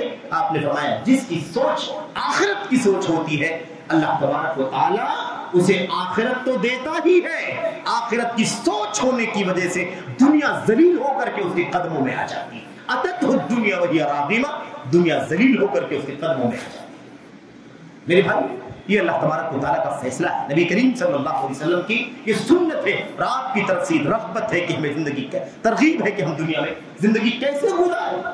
میرے بھائی اللہ کے نبی محمد رسول اللہ صلی اللہ علیہ وسلم نے قناعت کی تعلیم دیتے ہوئے جو اللہ نے دیا ہم کو کم یا زیادہ حلال کا ہونا چاہیے، اسی پر اکتفا کرو، اسی پر اللہ کا شکریہ ادا کرو، اسی میں بھلائی ہے، اسی میں نجات ہے۔ اس کو سمجھاتے ہوئے اللہ کے نبی نے کیا فرمایا؟ آپ نے فرمایا قد افلح من اسلم ورزق کفافا وقنعه الله بما آتا۔ کامیاب کون ہے؟ کون ہے کامیاب؟ اللہ کے نبی نے فرمایا قد افلح، یقیناً وہ آدمی کامیاب ہو گیا، من اسلم، کامیابی کا پہلا قدم، پہلا زینہ کیا ہے؟ آدمی کے پاس ایمان عقیدہ ہونا چاہیے۔ اسلام کے بغیر، ایمان کے بغیر، توحید کے بغیر کامیابی کا تصور ہی نہیں۔ تو پہلی چیز کیا ہے؟ کامیاب کون ہے؟ من اسلم، تو اسلام لایا ہوا ہو، ایمان والا، توحید والا ہو۔ آج اسلام کی بڑے فرقے ٹکڑے سب بن گئے، اس لیے سب بہت کچھ اندر بتانا پڑتا ہے، کون سی جماعت، کون سا ہے نا منہج، کون سا عقیدہ، کون سا راستہ۔ یہ جب جھگڑا نہیں تھا تو اسلام بولنا کافی تھا، سمجھ رہے؟ کامیاب ہو گیا وہ آدمی جو اسلام لے آیا، وہ روزی کا کفافن، اور اسے گزر بسر کرنے کے برابر روزی مل گئی۔ کامیاب کون ہے؟ جسے اللہ نے ایمان کی توفیق عطا فرما دی اور گزر بسر جتنے میں ہو جائے اتنی کی روزی مل گئی اسے۔ نمبر 3 وَقَنَّعَهُ اللَّهُ بِمَا آتَى، اور اللہ نے جتنا اس کو دیا تھا اسی پر اکتفا کرنے والا، قناعت کرنے والا بنا دیا۔ یہ کامیاب ہے۔ اللہ کی نظر میں کامیاب کون ہے؟ جس کی یہ 3 خوبیاں پائی جائیں۔ ہماری نظر میں کامیابی کیا ہے؟ جب تک اتنا نہ ہو جائے، اتنا بیلنس نہ ہو جائے، اتنا اموویبل پراپرٹی نہ ہو جائے، اتنا موویبل نہ ہو جائے، اتنا دنیا بھر کی چیزیں ہمارے یہاں موجود ہے میرے بھائی، ہم نے کامیابی اس کو بنا رکھا۔ اسی لیے کسی کا بچہ اگر سکسیس ہو جاتا ہے نا، یعنی دولت بہت زیادہ آنے لگتی ہے، کسی جاب پہ لگ جاتا ہے، کسی بڑے کاروبار میں ہو جاتا ہے، اس سے بھی قطع نظر کہ وہ حرام کا ہے کہ حرام کا ہے، خالص ہے کہ ملاوٹ والا ہے، تو دنیا اسے کیا کہتی ہے؟ فلانے کا بیٹا تو سکسیس ہو گیا، فلانا کامیاب ہو گیا۔ کیوں؟ اس لیے کہ دولت حاصل ہو رہی ہے، مال آ رہا ہے، بیلنس ہو رہا ہے، گھر پہ گھر، دنیا زمین پر زمین، گاڑی پہ گاڑی خرید رہا ہے، اور پورے گاؤں میں سب سے زیادہ، پورے شہر میں سب سے زیادہ، پوری بستی میں سب سے زیادہ دولت مند آدمی۔ دنیا اسے کیا کہتی ہے؟ کامیاب ہو، سکسیس ہے فلاں آدمی۔ اب چاہے اس کی زندگی میں ایمان ہو کہ نہ ہو، عبادت ہو کہ نہ ہو، حلال سے کماتا ہے کہ حرام سے کماتا ہے، 1 نمبر کی، 2 نمبر کی، 4 نمبر، اس سے قطع نظر کامیاب ہے وہ۔ کیوں؟ اس لیے کہ دولت اس کے پاس، اسی کی عزت، اسی کے سلام، اسی یہ حالت بن چکی ہے میرے بھائیوں۔ اسی لیے دنیاوی زندگی کی حقیقت سمجھنا ضروری ہے، اور ہمیں دنیاوی زندگی میں زہد کے ساتھ، قناعت کے ساتھ زندگی گزارنی ہے، تب جا کر کے فتنوں کے اس دور میں اپنے آپ کو ایمان پر باقی رکھ پائیں گے، ورنہ ہمارا ایمان خطرے میں پڑ جائے گا۔ اور اس امت کا سب سے بڑا فتنہ مال کا فتنہ ہے۔ سب سے زیادہ آزمائش امت کی کس میں ہوتی ہے؟ مال والے مسئلے میں ہوتی ہے۔ اس لیے یہ فتنہ بڑا خطرناک ہے۔ ایسی اللہ کے نبی کی ایک اور حدیث سنا کر کے بات میں ختم کرتا ہوں۔ اللہ کے نبی محمد رسول اللہ صلی اللہ علیہ وسلم نے فرمایا تھا، من اصبح منکم آمنا فی ثربہ، من اصبح منکم آمنا فی ثربہ معافا فی جسدہ عنده قوت یومہ فکأنما حیزت له الدنیا بحذافیرہ۔ اللہ کے نبی صلی اللہ علیہ وسلم نے فرمایا، آپ نے فرمایا جو شخص اپنے کنبے قبیلے میں، اپنے گھر بار میں، اپنے گاؤں میں، اپنے گھر میں صبح کرے، صبح اٹھے، صبح کرے کیسے؟ آمینن، امن کے ساتھ، سکون کے ساتھ، شانتی کے ساتھ، کوئی جان جانے کا خطرہ نہیں ہے کہ جان کوئی لے لے گا ہماری، کوئی مال ہڑپ کر لے گا اس کا خطرہ نہیں، کوئی آبرو عزت چھین لے گا اس کا کوئی خطرہ نہیں، امن اور سکون کے ساتھ زندگی گزار رہا ہوں۔ جس کو یہ نعمت مل جائے، امن کی نعمت، نمبر 1۔ نمبر 2، معافن فی جسدہ، بیماری نہ ہو، روگ نہ ہو، بڑے بڑے ہلاک کرنے والے ڈیسیز نہ ہو، بیماریاں نہ ہو، بلکہ کیا ہو؟ عافیت کی زندگی گزار رہا، جسمانی عافیت، جسمانی صحت، تندرستی کے ساتھ زندگی گزار رہا۔ نمبر 2۔ نمبر 3، اللہ کے نبی صلی اللہ علیہ وسلم نے فرمایا عندہ قوت یومہ، اور اس کے پاس دولت کتنی ہو، مال کتنا اس کے پاس، اللہ اکبر، اللہ کے نبی نے فرمایا اس کے پاس ایک دن کی خوراک کتنی ہو، ایک دن کی خوراک۔ ہمارے پاس الحمدللہ سال کا بیلنس ہوتا ہے، کتنا شکریہ ادا کرنا چاہیے اللہ تبارک و تعالیٰ کا، بتائیے۔ لیکن پھر بھی ہمارا پیٹ نہیں بھرتا، ہمارا پیٹ نہیں، حلال حرام سب ہم تلاش کر کے مال کمانے کے چکر میں لگے رہتے ہیں، دنیا دنیا دنیا دنیا کے پیچھے بھاگتے ہیں۔ اللہ کے نبی نے فرمایا جس کے پاس ایک دن کی خوراک موجود ہو، 3 چیزیں ہو گئی نا، یہ 3 باتیں، امن، صحت و عافیت اور ایک دن کی خوراک جس کے پاس موجود ہے، فَكَأَنَّمَا حِيدَتْ لَهُ الدُّنْيَا بِحَذَافِيرِهَا، تو سمجھ لو کہ گویا کی دنیا کی ساری نعمت سمیٹ کر کے اس کے حوالے کر دی گئی۔ یہ پیمانہ ہے دنیا۔ ایک مومن کو دنیا میں ایسے زندگی گزارنا ہے، اس سوچ کے ساتھ گزارنا ہے، ہماری سوچ یہ ہونی چاہیے میرے بھائی، دنیا بعد میں، دین آخرت ایمان پہلے، یہ ہماری اور آپ کی ذمہ داری۔ تو اس لیے ہمیں چاہیے کہ ہم کیا کریں، ہم اس بات کا فکر کریں، دنیاوی زندگی کی قیمت کو سمجھیں، جانے والے کیا لے کر کے جاتے ہیں، اور میرے بھائیوں پائیدار کیا ہے، دائمی کیا ہے۔ اچھا، بہت سارے لوگ حلال کے معاملے میں بہت زیادہ وہ ہوتے ہیں، یعنی کیا کہتے ہیں اس کو، جذباتی ہوتے ہیں۔ وہ کہتے ہیں بھائی حلال ہی تو کما رہے ہیں، اس میں کون سی حرج کی بات ہے، حلال ہی تو کما رہے ہیں، اس میں کون سی حرج کی بات ہے۔ بلا شبہ حلال کمانے میں حرج کی بات نہیں ہے، لیکن پیمانہ نبی کریم صلی اللہ علیہ وسلم نے ہمیں کچھ سمجھایا۔ آپ نے کیا فرمایا؟ اللہ کے نبی صلی اللہ علیہ وسلم نے فرمایا ہے، اور یہ سب زہد کی زندگی گزارنے کا طریقہ ہے جو اللہ کے نبی نے ہمیں بتلایا ہے۔ مثال کے طور پر کئی ایک باتیں، کئی ایک حدیثیں، میں 1-2 باتیں ذکر کر کے بات ختم کرتا ہوں۔ اللہ کے نبی نے فرمایا صلی اللہ علیہ وسلم نے، حلوۃ الدنیا مرۃ الآخرہ ومرۃ الدنیا حلوۃ الآخرہ۔ اللہ اکبر، دنیا کا میٹھا آخرت کا کڑوا ہے، دنیا کا میٹھا آخرت کا کڑوا ہے، اور دنیا کا کڑوا آخرت کا میٹھا ہے۔ یعنی جتنی زندگی میں تکلیفیں آ رہی ہیں نا، اور اس پر صبر ہے، یہ کل قیامت کے دن آخرت میں مٹھاس بن جائے گی ہماری۔ تو جتنی نعمتوں میں آدمی کھیل رہا ہے، جتنے مزے لے رہا ہے، اب وہ ساری باتیں لانے کا موقع نہیں، وہ ساری باتیں لانے کا موقع نہیں ہے کہ اس دنیا میں اگر کسی کے پاس دولت اسباب کم ہے، بڑی مشقت سے پریشانی سے زندگی گزار کر کے کل قیامت کے دن اللہ کے سامنے وہ حاضر ہوگا، تو اسے اللہ تبارک و تعالیٰ اس کی مشقت پر، جو دنیا میں اس کے پاس دولت نہیں، مال نہیں، اسباب نہیں، وسائل نہیں، بہت گنی چنی زندگی گزار کر کے وہ آخرت میں گیا ہے، لیکن ایمان بچا کر لے گیا، عمل صالح لے کر کے گیا، یہ آخرت بچا کر کے لے گیا، اس کو اتنی نعمتیں اللہ تبارک و تعالیٰ عطا فرمائے گا کہ اسے دیکھ کر کے دنیا دار دولت مند میرے بھائیوں لالچ سے بھر جائیں گے، تمنا کریں گے کاش اللہ تبارک و تعالیٰ ہمیں بھی یہ نعمتیں عطا فرما دیتا، اور ان نعمتوں کے بدلے ہمارے جسموں کے ٹکڑے ٹکڑے کر ڈالتا تو بھی برداشت کر لیتے۔ یعنی مطلب یہ ہے کہ کچھ بھی ہو جائے کہ دنیا کی آشائش آخرت میں تکلیف کا باعث، دنیا کی تکلیف آخرت میں رحمت اور آسانی کا باعث۔ میرے بھائی، اللہ کے نبی صلی اللہ علیہ وسلم کی مجلس میں ایک صحابی انہوں نے کھانا کھا کر کے ابھی آئے ہوئے تھے، اور بہت زور سے ڈکار لگائی، سمجھ رہے ہیں، کھانا کھانے کے بعد اگر آدمی زیادہ کھا لے تو ڈکار آتی نا، ہم لوگ لمبی ڈکار لگائی۔ اللہ کے نبی علیہ السلام نے جب وہ ڈکار کی آواز سنی تو آپ نے اس وقت بھی تربیت کے طور پر دنیاوی زندگی کی حقیقت، دنیا کے اسباب و وسائل اور زہد کی زندگی کی ترغیب دیتے ہوئے اللہ کے نبی نے کیا فرمایا؟ اللہ کی اس کا خلاصہ ہے، یہ ڈکار ہم سے دور رکھو، کیا کرو؟ اس ڈکار کو ہم سے دور رکھو۔ غریبوں کی فقیروں کی مجلس ہے، لوگوں کو ایک ٹائم کا کھانا ملتا ہے، آدھے ٹائم کا کھانا ملتا ہے، کسی کو ایک ٹائم، کسی کو 2 ٹائم، کبھی ایک ٹائم کبھی 2 ٹائم، ان کے بیچ میں تم آ کر کے شکم سیر ہو کر کے ڈکار لگا رہے ہو. دور کرو اس ڈکار کو ہمارے پاس. ان کی دل آزاری ہو رہی ہے. ان کی کیا ہو رہی ہے؟ دل آزاری ہو رہی ہے کہ یہ بھوکے فاقہ کرتے ہیں اور تم ڈکار لے رہے ہو. اس کے بعد اللہ کے نبی نے کیا فرمایا؟ دنیا میں اطولکم شبعا فی الدنیا اطولکم جوعا یوم القیامہ. جو دنیا میں سب سے زیادہ آسودہ ہیں کل قیامت کے دن آخرت میں سب سے زیادہ بھوکے ہوں گے. زہد کی تعلیم اس کے اندر، دنیوی زندگی کی حقیقت اور زہد کی تعلیم.